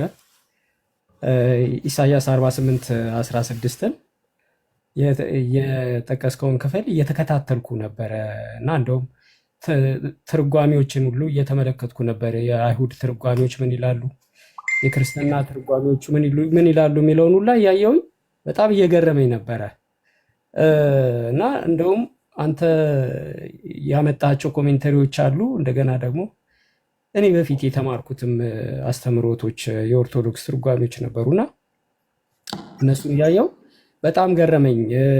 ክፍሉን ስመለከተው የሚገርም ያው ርዕስ ላይ ላውራ ብዬ ነው። ወይድዬ ይቻላል አይደል? አውራ ችግር የለውም። የተማርኩት ስለሆነ አንተም ፖይንት ያዝና እንትን ትለዋለህ። አሁን ይሄንን ክፍል በነገራችን ላይ ኦርቶዶክስ ምን ብላ ነው የምትረዳው? በትርጓሜ መጽሐፏ ላይ የዚህ የኢሳያስ 48:16ን ወደ እኔ ቅረቡ ይህንንም ስሙ፣ እኔ ከጥንት ጀምሮ በስውር አልተናገርኩም፣ ከሆነም ዘመን ጀምሮ እኔ በዚያ ነበርኩ፣ አሁንም ጌታ እግዚአብሔርና መንፈስ ልከውኛል ብሎ 1954ቱ ትርጉም ላይ እንደዚህ ብሎ ተቀምጧል ማለት ነው። ይህንን ክፍል አይሁዶች ምን ብለው ይረዱታል? ምክንያቱም መጽሐፉ የአይሁዶች ስለሆነ ሞር ዲቴል ዲፕ የሆነ እውቀት አላቸው አይሁዶቹ። እና ደግሞ ኦርቶዶክስ ምን ብላ ትረዳዋለች የሚለውን እንደ የተወሰነ ለማየት ሞክርና ትርጉሙ ከማን ጋር እንደሚሄድ ወሂድ ከተናገረው ጋራ ያለውን ሐሳብ እንትን እላለሁ ማለት ነው። የኦርቶዶክስ ምን ብላ ተርጉመዋለች? አሁንም ገዢ ፈጣሪ የሚሆን እግዚአብሔር በመምህርነት ልኮኛል ይላል። እንግዲህ የተላከው ማን ነው? ኢየሱስ አድርገው አስገብተውበታል። ኢየሱስን ልክ እንደ ተላኪ አድርገው አስገብተውበታል። ከዛ በኋላ መንፈስ ቅዱስን በመምህርነት ላኩኝ። መንፈስ ቅዱስ ደግሞ መምህር አደረገና ላከኝ። አሁን እዚህ ጋር ሲጽፉት ምን ይሉታል መሰለ? የግዕዙ ደግሞ ወይ እግዚእነ እግዚአብሔር እግዚእ ፈነወን ይለዋል። እግዚእ የሚለው የተላከውን ለማመልከት ማለት ነው። እግዚአብሔር የሚለውን ደግሞ ላኪውን ለማመልከት አድርገው ተርጉመውታል። መንፈስ ቅዱስ በመምህርነት ላከኝ። አንድም እግዚአብሔር አብ ውረድ ተወለድ ብሎ ውረድ ተወለድ ብሎ ላከኝ ብለው ተርጉመውታል። የሚሽናህ ደግሞ የአይሁዶቹን ትርጓሜ ደግሞ ስመለከተው የሚያወራው ተናጋሪው ከላይ ጀምሮ ከቁጥር 1 ጀምሮ ስንመለከተው እናንተ በእስራኤል ስም የተጠራችሁ ከአይሁድ ውኖች የወጣችሁ በእግዚአብሔር ስም የምትምሉ በእውነት ሳይሆን በጽድቅ ሳይሆን የእስራኤልን አምላክ የምትጠሩ በቅድስት ከተማ ስም የተጠራችሁ ስሙም የሰራዊት ጌታ እግዚአብሔር በሚባል በእስራኤል አምላክ የምትደገፉ የያዕቆብ ቤት ሆይ ይህን ስሙ ብሎ ተናጋሪው አካል ለመላው የእስራኤል ሕዝብና ለያዕቆብ ሕዝቦች እንደተናገረ ይናገራል። ነገሩን መልእክቱን አስተላላፊው ደግሞ ኢሳያስ ነው። ስለዚህ እዚህ ጋራ ምን ብለው የሚሽናህ ትርጉሙ ምን ብለው ተርጉመውታል? እንግዲህ ኢሳያስ ነብይ ነው። ከመጀመሪያ አስጀምሮ ሲል ከዘፍጥረት ጀምሮ ከነበረው ከስነ ፍጥረት ጀምሮ እግዚአብሔር ተናግሮ ነበረ። በነቢያቶች በሁሉም ነቢያቶች ተናግሮ ነበረ ብሎ ይናገርና የተናገረው እግዚአብሔር ከጥንት ጀምሮ የተናገረው እግዚአብሔር ከሆነ ዘመን ጀምሮ እኔ በዛ ነበርኩ የሚለው ከመጀመሪያ ጀምሮ የነበርኩ እኔ አምላክ ይልና አሁን ጌታ እግዚአብሔርና መንፈሱ ልከውኛል ይላል። አሁን እግዚአብሔርና መንፈሱ የተባለው ምንድን ነው? እግዚአብሔር የተባለው ራሱ ያው እግዚአብሔር አምላክ ነው። መንፈሱ ምንድን ነው ሲባል ስፒሪቱ ኃይልና ጥንካሬ ነው የሚያመለክተው። ሁሉም የእግዚአብሔር ቃል የሚላክላቸው ነቢያቶች ፓወር ኃይል አለ፣ ከእግዚአብሔር አምላክ የሚላክላቸው ኃይል። ያ ኃይልና ብርታት ጥንካሬ የሚላክላቸው ስፒሪት ተብሎ አንዳንድ ጊዜ ይጠቀሳል። ስፒሪት ብሎ ይጠቀሳል። ይህን ስፒሪት ደግሞ ይላከው ለማን ነው ሲባል ለኢሳያስ ነው። አሁንም ጌታ እግዚአብሔርና መንፈሱ ልከውኛል ብሎ ኢሳያስ ይህንን ቃል ቅድም ወይዶ እንዳለው ማለት ነው። መጽሐፍ ቅዱስ እንግዲህ ፋሚሊያር የሆነ እንትን ምንድነው አገላለጽ አለው። እግዚአብሔር በቤተሰብ በእናት በአባት በምሳሌያዊ በግነት በሆነ ምሳሌያዊ አነጋገር ይናገራል። ይሄ ደግሞ የብሉይ ኪዳን መጽሐፍ አገላለጽ መንገድ ነው። የእስራኤላውያኖች የባህል የቋንቋ አገላለጽ መንገድ እንደሆነ ያሳያል። እና የሥላሴ አስተምሮ እዚህ ጋር ያስረዳል የሚባለው ነገር እንግዲህ አንደኛ ከአይሁድ አስተምሮት ጋር የሚጋጭ ነገር ነው። ሁለተኛ ተናጋሪው አካል እዚህ መካከል አለ። አሁንም ጌታ እግዚአብሔርና መንፈሱ ልከውኛል እያለ ለሕዝቡ እየተናገረ ነው። ስለዚህ መንፈሱ የተባለው ኃይልና ብርታቱ እንደሆነ የሚሽናህ ትርጉም የአይሁዶችን ትርጉም ሳይ ጥንካሬ፣ ብርታት፣ ኃይል ብለው ተርጉመውታል።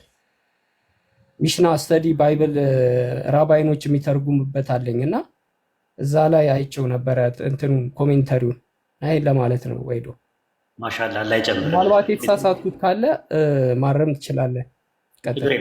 ሚድራሽ ላይ ያለውን ነው የነገርከን። አሪፍ ነገር ነው። ሚድራሽ ማለት የአይሁዶች ኮመንተሪ ነው። እንደና ደግሞ የኢየሩሳሌም ታልሙድ እና የፍልስጤም ታልሙድ የሚባሉ ነገሮች አሉ። የኢየሩሳሌም ታልሙድ የሚባለው ሚሽና ተብሎ ይባላል። የባቢሎን ታልሙድ የሚባሉ ደግሞ በባቢሎን ምርኮ ጊዜ የነበሩ ነቢያቶች የተናገሩት ነው። አሁን ጉዳይዲያ ሲነግራችሁ የነበረው ሚድራሽ ላይ የነበረውን የኮሜንተሪ ነው እየተናገረ ያለው። ትንቢተ ኢሳያስ ምዕራፍ 48 ቁጥር 16 ላይ እንደተነገረ ወይዜኑ እግዚአብሔር እግዚ ፈነወኒ ወመንፈሱ አለ። እግዚአብሔር ጌታ ልኮኛል። ፈነወኒ ማለት ላከኝ ማለት ነው። ወመንፈሱ ይላል፣ መንፈሱንም ጭምር ነው የላከው የሚል አተረጓጎም ነው ያለው። አሪፍ ማብራሪያ ነው የሰጠው ወንድማችን፣ ጀዛከላህ ኸይረ ጀዛ።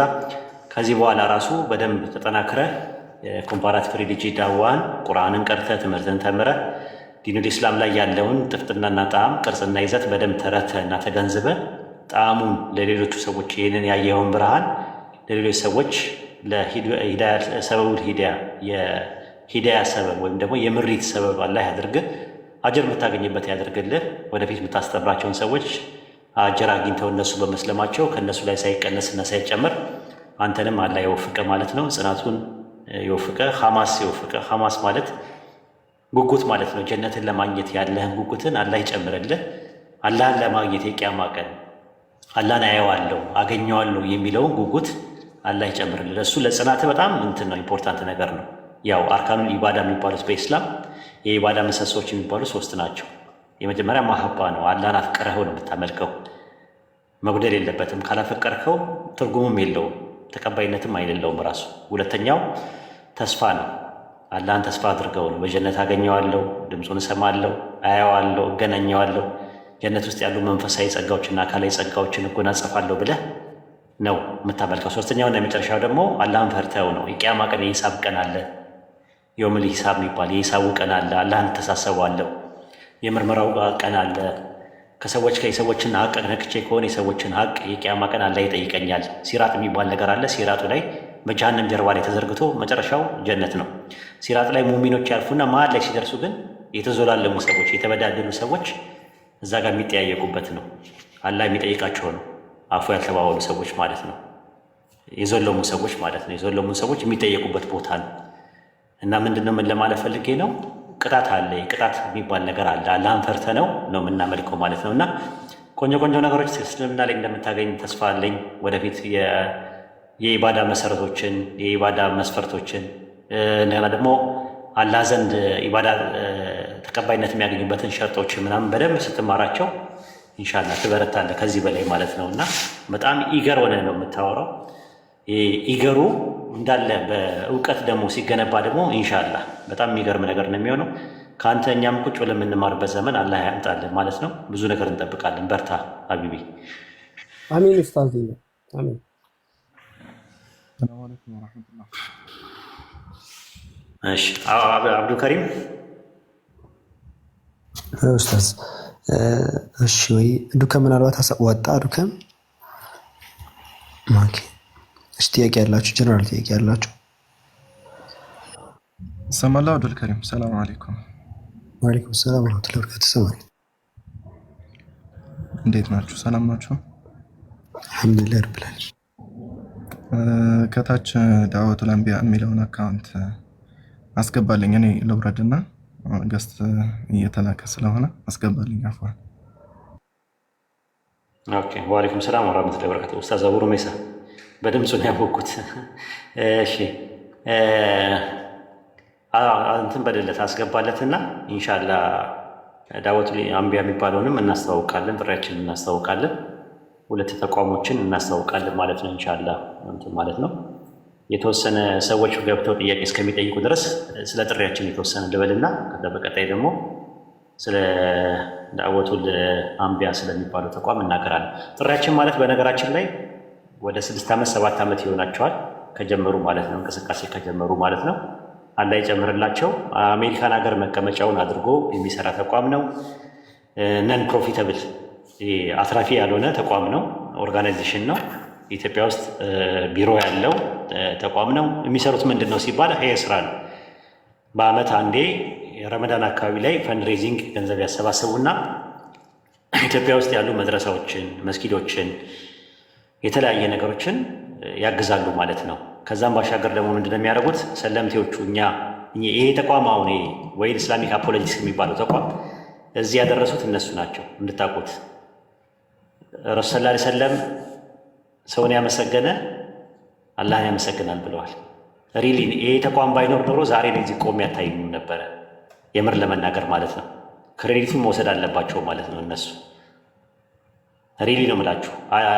እንዲታወቅ የምፈልገው ተቋም ነው። ለምን ገና ሲጀመር ሀ ብለን እኛ ስለ ተቋም ምንም የምናውቀው ነገር አልነበረም። እነሱ እያማከሩን አይዟችሁ እያሉን ከጎናችሁ ነው እያሉ ፈንድሬዚንግ ሲያገኙ ለሰለምቴዎቹ የሚያስፈልገው የድጎማ በጀት እየመደቡ 4 ዓመታቸው ነው ዛሬ። አሁን ወደ 5ኛ ዓመት ሊመጣ ነው። ሰለምቴዎቹን በገንዘብ የሚደጉሙት እነሱ ናቸው። ከተማሪዎች የምናገኘውን ገንዘብ ህንፃውን ገንቡበት፣ እናንተ ለተማሪዎቹ ማረፊያ አድርጉ፣ እኛ ደግሞ ድጎማውን እንችላለን ብለው እስከ ዛሬ ድረስ የሚችሉትም እነሱ ናቸው። የድጎማውን ህንፃው ሊሰራ የተቻለው እነሱ ስለሚደጉመን ነው፣ ከተማሪዎች የምናገኝበትን ነገር ማለት ነው። እና አሜሪካን ሀገር ናቸው አብዛኛዎቹ አባላቶቹ። በጣም አባላቶቹ እየሰፉ ነው ያሉት። በአሁኑ ሰዓት በጣም ትላልቅ ስራዎችን እየሰሩ ያሉት ተቋም ነው። የራሳቸው ዌብሳይት አላቸው። የራሳቸው የሆነ ነገር የቴሌግራም ቻናል አላቸው። ከእኛ ጋር የጎንዮሽ ግንኙነት አለው። አሊያንስ ሆነን እየሰራን ያለ ነው። ተናበን ነው እየሰራን ያለ ነው። በጣም ነው የምንግባባው። በጣም ማቹርድ ያደረጉ ልጆች ናቸው። አካዳሚክ ኤክሰለንሲያቸው በጣም ነው ደስ የሚለው። የዲን እውቀታቸው ደስ ነው ያለው። ለዲን ያላቸው ቁጭትና እልህ፣ ለዲን ያላቸው ወኔ የሚገርም ነው። ተቀላቀሏቸው፣ እወቋቸው። ቢያንስ በገንዘብ ባደግፏቸው፣ በሀሳብና በጉልበታችሁ ከጎናቸው ሁኑ። ዛሬ የሚጨምሪው ነገር አለ። ፎሎ አድርጓቸው ትጠቀማላችሁ። ሌላ ቀን በዚሁ አካውንት ከገቡ ማለት ነው። ዛሩ መቀጠል። አይ በጣም ጥሩ አስታውቀዋል። እና ሁላችሁም እዚህ 2300 ሰዎች አላችሁ። ፎሎ አድርጓቸው። እኛ ካላገዝናቸው ማንም ሊያግዛቸው አይችልም። እና ዩቱብ አላቸው፣ ፌስቡክ አላቸው፣ እንደዚሁም ደግሞ ቴሌግራም፣ ሁሉም አካውንት አላቸው። ስለዚህ ሁላችሁም ፎሎ አድርጉና እንገዛቸው።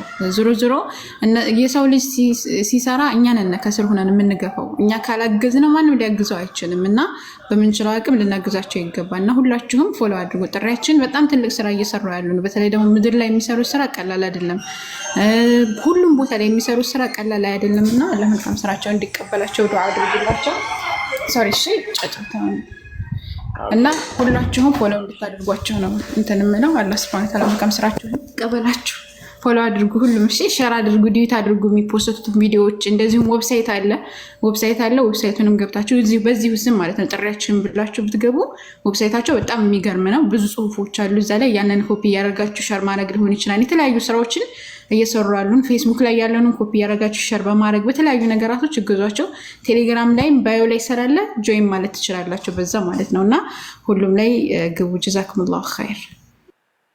ማሻአላህ። ዳወቱ አንቢያን እኔ ላስተዋውቅና ከዛ በኋላ ደግሞ ኡስታዝ አብሮ መይሳ ይጨምራል ማለት ነው። ዳወቱ አንቢያ የሚለውን ተቋም ወይም ደግሞ ድርጅት የከፈቱት የኛ ወንድሞች ናቸው። ከኛ ጋር የነበሩ የኛ ጓደኞች፣ ለምሳሌ ኡስታዝ አብሮ መይሳ አለበት፣ ኡስታዝ ቃላሚን፣ ኡስታዝ ኢንጂነር አብዱልአዚዝ፣ ሌሎቹም በጣም ከባባድ የሆኑ ኡስታዞች፣ በጣም ማቹር ሊሆኑ በጣም የበሰሉት የመንገድ ዳዋ ላይ ወይም ደግሞ የጎዳና ዳዋ ከሚያደርጉት በተለየ መልኩ ምንድን ነው የሚለየው ነገር ምንድን ነው? ማንኛውም ጥያቄ ጠይቁ የሚል ነው። ድንኳን ይደኩናሉ። ልክ ውጭ እንደሚደረገው ኮርነር ዳዋ ማንኛውም ሰው መጥቶ ገብቶ ወንበር ተሰጥቶት ቁጭ ብሎ ይጠይቃል ማለት ነው። መሬት ላይ እየተሰራ ነው ያለው። ይህን ስራ ነው የሚሰሩት። አበረታታቸው፣ ደግፏቸው፣ በሀሳብም በጉልበትም በነዋዩ ከጎናችሁ ነን፣ በርቱ በሏቸው። እነሱም ከኛ ጋር አሊያንስ ናቸው፣ ከኛ ጋር ግንኙነት አላቸው። ከኛ ተቋም ጋር በጣም እየበረቱ ነው፣ እየጎበዙ ነው። ኢንሻአላህ በርቱ በሏቸው፣ በመጽሐፍ ደግፏቸው፣ በሀሳብ ደግፏቸው፣ አይዟችሁ በሏቸው። ከምንም በላይ ደግሞ ዱዓ አድርጉላቸው። አላህ ጽናቱን እንዲወፍቃቸው። ይህ ስራ የተበራከተ የሰዎችን ወደ ኢስላም ከመጣራት በላይ ምንም ነገር የለም በምድር ላይ ማለት ነው። ኡስታዝ አብሮ መይሳ የምጨምርበት ነገር ካለ ጨምርበት። መርሐባ። እሺ፣ አሰላሙ አለይኩም ወራህመቱላሂ ወበረካቱሁ። ሁላችሁንም ሰላም ብያለሁ። ኸይር። ዳዕወቱል አንቢያ እስላማዊ ድርጅት እንግዲህ ኦልሬዲ ከተቋቋመ 2 ወር አካባቢ ሆኖታል። ወአለይኩም ሰላም ወራህመቱላሂ ወበረካቱ። ይህ ድርጅት ብዙ ዓላማዎችን አንግቦ እየተንቀሳቀሰ ያለ ድርጅት ነው። ህጋዊ የሆነ ድርጅት ነው። ከመጅሊስ ፈቃዱን ያገኘ የሆነ ህጋዊ እውቅና ያለው ዳዕወቱል አንቢያ በሚል ስያሜ የተሰየመ ድርጅት ነው። ዳዕወቱል አንቢያ እስላማዊ ድርጅት እንግዲህ ዋነኛው ግብና ዓላማው ወይንም ደግሞ የድርጅቱ ዋነኛ ዓላማ የኢስላምን መልእክት ለሰዎች ማድረስ ነው። ትክክለኛ የሆነውን የጠራውን የኢስላምን መልእክት ነቢያቶች ሲሰብኩት የነበረውን የኢስላምን መልእክት ለሰዎች ማድረስ ነው ማለት ነው። እንደምታውቁት ያው በተለያዩ የሚዲያም ይሁን የአካል ስራዎች ላይ ስለ ኢስላም ጥሩ ያልሆኑ አመለካከቶችንና ብዥታዎችን ለመልቀቅ የተለያዩ አካላቶች የሚሰሩት ስራ አለ። ያንን ስራ በግልጽ አደባባይ ላይ ስለ ኢስላም የፈለጉትን ይጠይቁ በማለት የተለያዩ ፓምፕሌቶችን፣ መጽሐፍቶችን ልክ እንደዚሁ የሚጠየቁ ጥያቄዎችን በማስተናገድ ዘርፈ ብዙ ስራዎችን የሚሰራ ነው። በጎዳና ላይ ዳዕዋ ይሰራል። የንጽጽር ኮርሶችን ለተማሪዎች በመስጠት ላይ ይሰራል። የቲሞችንና መሳኪኖችን በመርዳት ላይ ይሰራል። መርከዝና መድረሳዎችን በመገንባት ልክ እንደዚሁ እነሱን በማገዝ ላይ ይሰራል። ሴቶችና ወጣቶች ላይ ስፔሻሊ ይሰራል። ሌሎችም በርካታ ዘርፎች ላይ ኢንሻአላህ የሚሰራ የሆነ ተቋም ነው። ስለዚህ ይህንን ድርጅትና ተቋም በቻላችሁት አቅም በተለይ ደግሞ የሚሰራቸውን ስራዎች ተደራሽ በማድረግ ልክ እንደዚህ ድርጅቱን አካውንቶቻቸውን በማስተዋወቅ በሌሎችም በኩል የእናንተን እገዛ ይሻል። ኢንሻአላህ በርካታ ስራዎችን ይሰራል የሚል እቅድ አለን። ያው ትልቁ ዓላማና ግባችን የነቢያት ጥሪ በሁሉም ቦታ ጊዜና ሁኔታ ነው። በየትኛውም ቦታ በየትኛውም ጊዜ በየትኛውም ሁኔታ የነቢያቶችን ጥሪ የበላይና ከፍ ማድረግ ነው የድርጅቱ ዓላማ። ስለዚህ ይህንን ዓላማ ተረድታችሁ የሚችሉትን ትብብር እንድታደርጉ እንጠይቃችኋለን፣ ወይንም ደግሞ ወደዚህ ስራ እንጋብዛችኋለን ማለት ነው። ባረከላሁ ፊኩም። ጀዛከላ ያረን ጀዛ ኡስታዝ አቡሮ ሜሳ እናመሰግናለን። አላህ ይስጥልን። በነካጃችን አንድ ተቋም እናስተዋውቅና ወደ ትምህርታችን እንሄዳለን ማለት ነው። ረሃማ እስላማዊ ድርጅት በአዲስ አበባ እንዲሁም በክፍለ ሀገር የተለያየ ቦታ መንገድ ላይ ዳዋ የሚያደርጉ ታውቋቸዋላችሁ፣ ብዙ ሰዎች ይታወቃል ማለት ነው። ተቋሙ ድርጅት ነው። እነሱንም ተተዋወቋቸው፣ ፎሎ አድርጓቸው። ኢንሻላህ ወደፊት ብዙ የሚሰሩት ስራ አለ። እነሱም ከኛ ጋር ግንኙነት አላቸው። አሊያንስ ሆነው የሚሰሩ ልጆች ናቸው። አላህ እንዲያበረታቸው ሁልጊዜ ከጎናቸው ነን። እኛም እናንተም ከጎናቸው ሁኑ ማለት ነው። በሀሳብም በጉልበትም በነዋይም በሚያስፈልጋቸው ነገር አይዟችኋለን ማለታቸው፣ ዱዓ እያደረግንላችሁ ነው ማለት ራሱ ትልቅ ነገር ነው፣ መስዋዕት ነው። እነሱ ፀሐይ እየመታቸው የሰው ፊት እየገረፋቸው ስድብ ሁላ አለ፣ ምራቅ መተፋትም አለ፣ ግብግብም ሁላ አለ። ይህን ሁላ ተቋቁሞ ነው ያሉት እነዚህ ሰዎች። አዲስ አበባ ውስጥ አሉ፣ ክፍለ ሀገር አሉ፣ በተለያየ ቦታ በትናቸው ቁጥራቸው በጣም እየጨመረ ነው ያለው። ደግሞ የነቢያት አስተምሮትም ይሄ ነው። ሰዎችን ወደ አላህ መጣራት የነቢያት አስተምሮት ነው፣ የነቢያት ጥሪ ነው እየጠሩ ያሉት። እኛ የራሳችን የዕለት ተዕለት ኑሯችን ላይ ተፍተፍ እንላለን፣ ጉድ ጉድ እንላለን። እነሱ ደግሞ እዛ ደግሞ ፀሐይ እየቀቀላቸው ዝናብ እየመታቸው መንገድ ላይ ሆነው ያስተምራሉ ማለት ነው። እና ይሄ ነው የተለያየ ተቋማት የተለያየ ድርጅቶች በዚህ በማስተማሩ በኤዱኬሽን ላይ በጣም እንዲበራከት እንፈልጋለን። እናመሰግናለን። ጀዛኩሙላህ ኸይረን ጀዛ። በርቱ፣ ተበራቱ። አላህ ጽናቱን ይወፍቃችሁ። አብዱ መድረኩን ላንተ እሰጣለሁ ማለት ነው ኢንሻአላህ። ጀዛኩሙላህ ኸይር። የተለያዩ ተቋማት እንግዲህ እንትን ብለዋል እና አሁን የሰማችሁትን እንግዲህ ሁሉም ፎሎ አድርጓቸው። ወደ ፕሮግራማችን ስንመለስ አሁን ጥያቄ ያላችሁ ሰዎች እስቲ አጠር አድርጋችሁ ጥያቄያችሁን ማቅረብ ትችላላችሁ። ጀነራል ጥያቄ ያላችሁ አንድ ቁጥር በመጻፍ መግባት ትችላላችሁ። የተወሰኑ ጥያቄዎችን እንትን እንበል።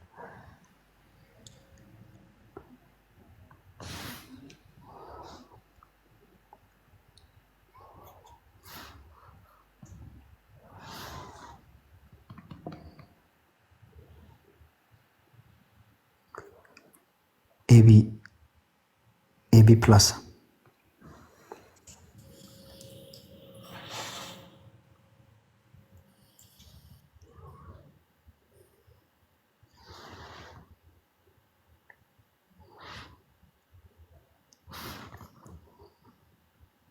ሰለምቴዋ ነኝ ገብተዋል። አካውንቱ ሰለምቴዋ ነኝ እየተሽከረከረ ነው። እታች ላይ አንድ ቁጥር ጻፍ ውስጥ ጥያቄ። እሺ ሰሚራ እንደካ አንተ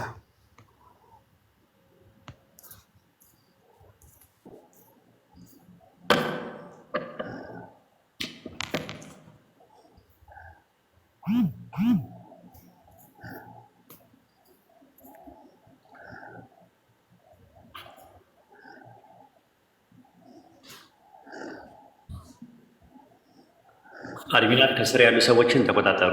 ስድብ አይፈቀድም። ቤት ሀሳብ ካላችሁ ሞግቱ፣ ገብታችሁ ሀሳቡ ላይ ያተኩራችሁ። ፐርሰናል አታክ ግን አይፈቀድም። እኛ ስድብ ለማስተናገድ አይደለም እዚህ የተቀመጥነው። ለመሰዳደብ ከተፈለጋችሁ የሚሰዳደቡ ሰዎችን ጨባሪቆስ መንደር ውስጥ ነው ያሉት። እዛ ሄዳችሁ የጨባራ ለቅሶና ተስካር ያለበት ቦታ ሄዳችሁ እንደፈለጋችሁ መሆን ትችላላችሁ። እዚህ ጋር የምናወራው ስለ ባይብልና ስለ ቁርአን ስለ መጽሐፈ ጨባሪቆስ አይደለም። መጽሐፈ ጨባሪቆስ ምዕራፍ 6 ቁጥር 4 ላይ እርስ በርሳችሁ ተሰዳደቡ ነው የሚለው እና መጽሐፈ ጨባሪቆስም እዚህም የለም፣ ጨባሪቆሶችም እዚህ የሉ እና ጥንቃቄ ብታደርጉ። አድሚናት ከስር ያሉ ሰዎችን ኮሜንት መዝጋት ሳይሆን የሚሳደቡ ሰዎችን መውቷቸው፣ ብሎክ አታድርጓቸው፣ ያዳምጡ፣ ይጠጡ ትምህርቱን።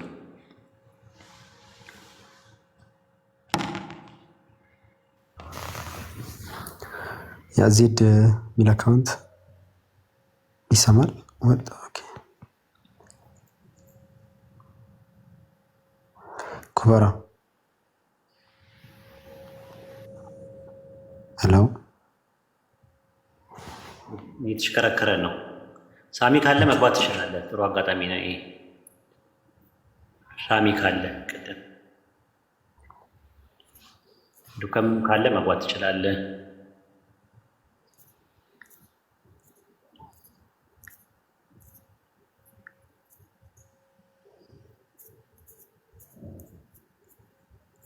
ከዛ ሌሎቹን አስገቧቸው። እምቢ የሚላቸውን ከስር ከስር አስገቧቸው።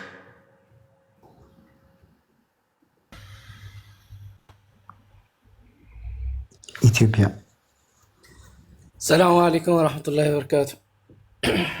ሰላም ወራህመቱላሂ ወበረካቱ። እንዴት ናችሁ ኡስታዝ? ጉዳይ ዲያ ነው። ሰላሙ አለይኩም ብያለሁ። አልሐምዱሊላህ አልሐምዱሊላህ ደህና ነህ? በብርሃናማ ጎዳና አላህ ቀጥተኛውን መንገድ መራ ሀቢቢ። አሚን። የሰለምቴዎች ተቋም አለ እንዴ የተከፈተ? አዎ አለ፣ እኛ ጋር አለ። ፋይል ላይ ማን ነው እያወራ ያለው? ጉዳይ ዲያ ነው እያወራ ያለው? እኔ ነኝ። የሰለምቴዎች ተቋም የሚል ሳይ እንዴ ምንድን ነው ብዬ ድርጅት መጣ እንዴ ብዬ። የሰለምቴዎች የኛ ነው። ኮምፓራቲቭ ሪሊጅን ብቻ ሳይሆን የምንሰራው ፓራራሊ እንዳልኩ ጥሪያችን የሚባሉት እያገዙን ከቤት የተባረሩ ሰለምቴዎችን ድጎማ እናደርጋለን ማለት ነው። ኢትዮጵያ ውስጥ ታውቃለህ፣ ሲባረሩ አንዳንዶቹ ጎዳና ይወጣሉ፣ አንዳንዶቹ ፈርተው ደግሞ ተመልሰው ይከፍራሉ። ያ እንዳይሆን የቤት ክራያቸውን የቀለባቸውና የትራንስፖርታቸውን እንችላለን። ከዛም ባሻገር ደግሞ ትምህርት ኮንሱሌት እናጠናክራቸዋለን። ቁርአን እንዲቀሩ፣ ኪታቦችን እንዲማሩ፣ ከበረቱ ደግሞ ወደ 1 4 5 ጁዝ ከሄዱ ደግሞ ኮምፓራቲቭ ሪሊጅን የሚባል ሙቀርና አለ፣ እሱ እንዲማሩ እናደርጋለን። ህንፃም የገነባንላቸውን ማረፊያቸው መድረሳቸው የእነሱ መድረሳና ዶርማቸው የሚተኙበት 1 ዓመት ከኛ ጋር የሚኖራቸው ቆይታ አለ። ትምህርት ተምረው ምናምን እየተገነባ ነው። ኦልሞስት ወደ ፊኒሽንግ ደረጃ ደርሷል። ቀለም፣ በርና መስኮት፣ አልጋ ምናምን መብራቶች ምናምን ነገር ነው የሚቀሩት። ኢንሻላህ እድሜ ለጀማው፣ እድሜ ለጥሪያችን፣ እድሜ ለተቋበሻ፣ እድሜ ለኡማው።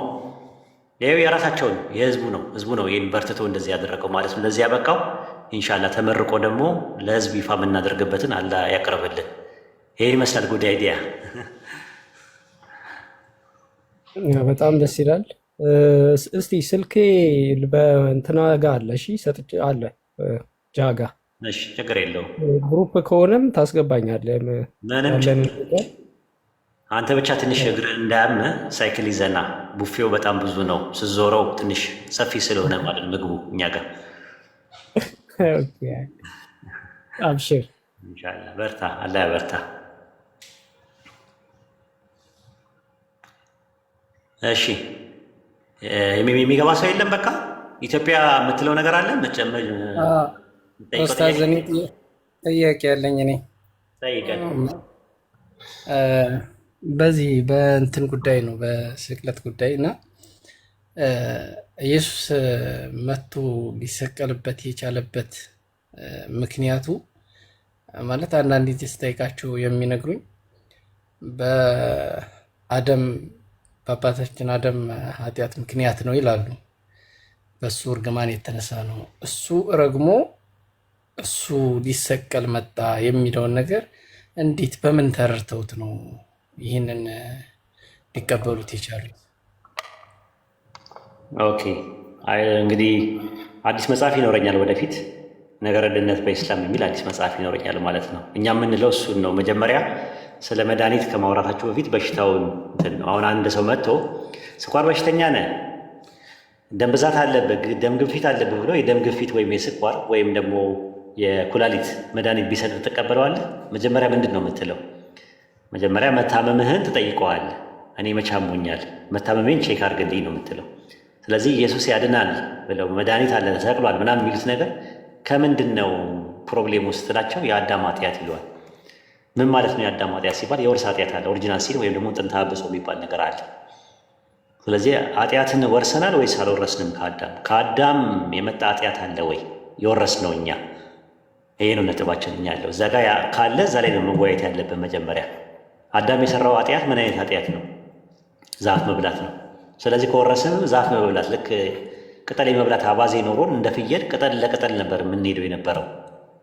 ታዲያ የትኛውን ኃጢአት ነው የወረስነው? ዝሙት ነው። አዳማን ዝሙት አድርጓል፣ ሰርቋል፣ አራጣ ነገር እንትን ነበረ፣ አራጣ ሲበደር ነበር፣ ሲያበድር ነበር፣ እናትና አባቱን ሳያከብር ነበር። የትኛውን ኃጢአት ነው አዳም የሰራው የሚል ጥያቄ አለ። ራሱ በጥያቄ ላይ ኃጢአት የሚባለው ነገር ምንድን ነው? ራሱ ኃጢአት ማለት ምን ማለት ነው? በዕብራይስጡ ምንድን ነው? በግሪኩ ምንድን ነው? በአረብኛ ምንድን ነው የሚለውን ነገር በደንብ መነጋገር አለብን። እሱ ላይ ነው። እሱ ላይ ፕሮብሌሙ መሰረቱ ነው።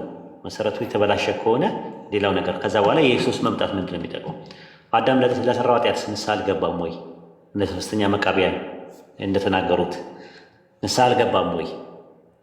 ይቅርታ አላገኘም ወይ? ይቅርታ ካገኘ ወደኛ እንዲል ሊመጣ ቻለ? አንደኛ ነገር። ሁለተኛ ነገር ደግሞ የአባትን ኃጢአት በልጅ አላስተላለፍም እያለ ፈጣሪ ትንቢተ ሕዝቅኤል ምዕራፍ 18 ቁጥር 28 ላይ ቁጥር 18 ላይ እየተናገረ እንዴት ነው ወደኛ የተላለፈው? ኃጢአት በዘር ተላለፈ ብሎ ያስተማረ ከሐዋርያትና ከነቢያት መካከል ማን አለ? ይህም ጳውሎስ ነው ብዙ ጊዜ የሚወቀሰው። ጳውሎስ አስተምሯል ወይ የውርስ ኃጢአት አለ ብሎ የሚለው ነገር በደንብ መፈተሽ መቻል አለበት። እዛ ነገር ላይ በደንብ መወራት አለበት። ያ ፓርት ከተመታ ከግራውን ነው ከተመታ ክርስቶስ የመጣበትን ተልእኮ ምን እንደነበረ በቀላሉ መረዳት ይቻላል። ዮሐንስ ወንጌል ምዕራፍ 12 ቁጥር 49 ላይ እኔ ከራሴ ምንም አልተናገርኩምና ነገር ግን የላከኝ አብ እርሱ የምለውንና የምናገረውን ትእዛዝ ሰጠኝ አለ። ትእዛዙም የዘላለም ሕይወት እንደሆነች አውቃለሁ። ስለዚህ አብ እንደነገረኝ እንዲሁ እናገራለሁ። ትእዛዝን ሰጠኛል። ያ ትእዛዝ ምንድን ነው?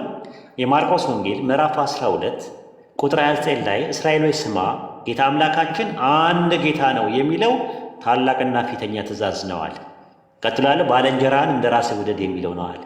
ኢየሱስ ያስተማረው የትምህርቱ ጭብጥ እስራኤል ሆይ ስማ፣ ጌታ አምላካችን አንድ ጌታ ነው የሚለው የተውሂድ ትምህርት ነው ያስተማረው። ዮሐንስ ወንጌል ምዕራፍ 14 ቁጥር 10 ላይም ሲናገር ምንድን ያለው? እኔ ከራሴ ምንም አልተናገርኩምና አለ። ዮሐንስ ወንጌል ምዕራፍ 14 ቁጥር 24 ላይ ይህ የምትሰሙት ቃል የላከኝ እንጂ የኔ አይደለም አለ። ዮሐንስ ወንጌል ምዕራፍ 7 ቁጥር 16 እና 17 ላይ ትምህርቴ ከላከኝ እንጂ ከኔ አይደለም አለ። ይህ ትምህርት ከኔ አልያም ከአምላክ እንደሆነ ታውቃላችኋል። ከማን እንደሆነ?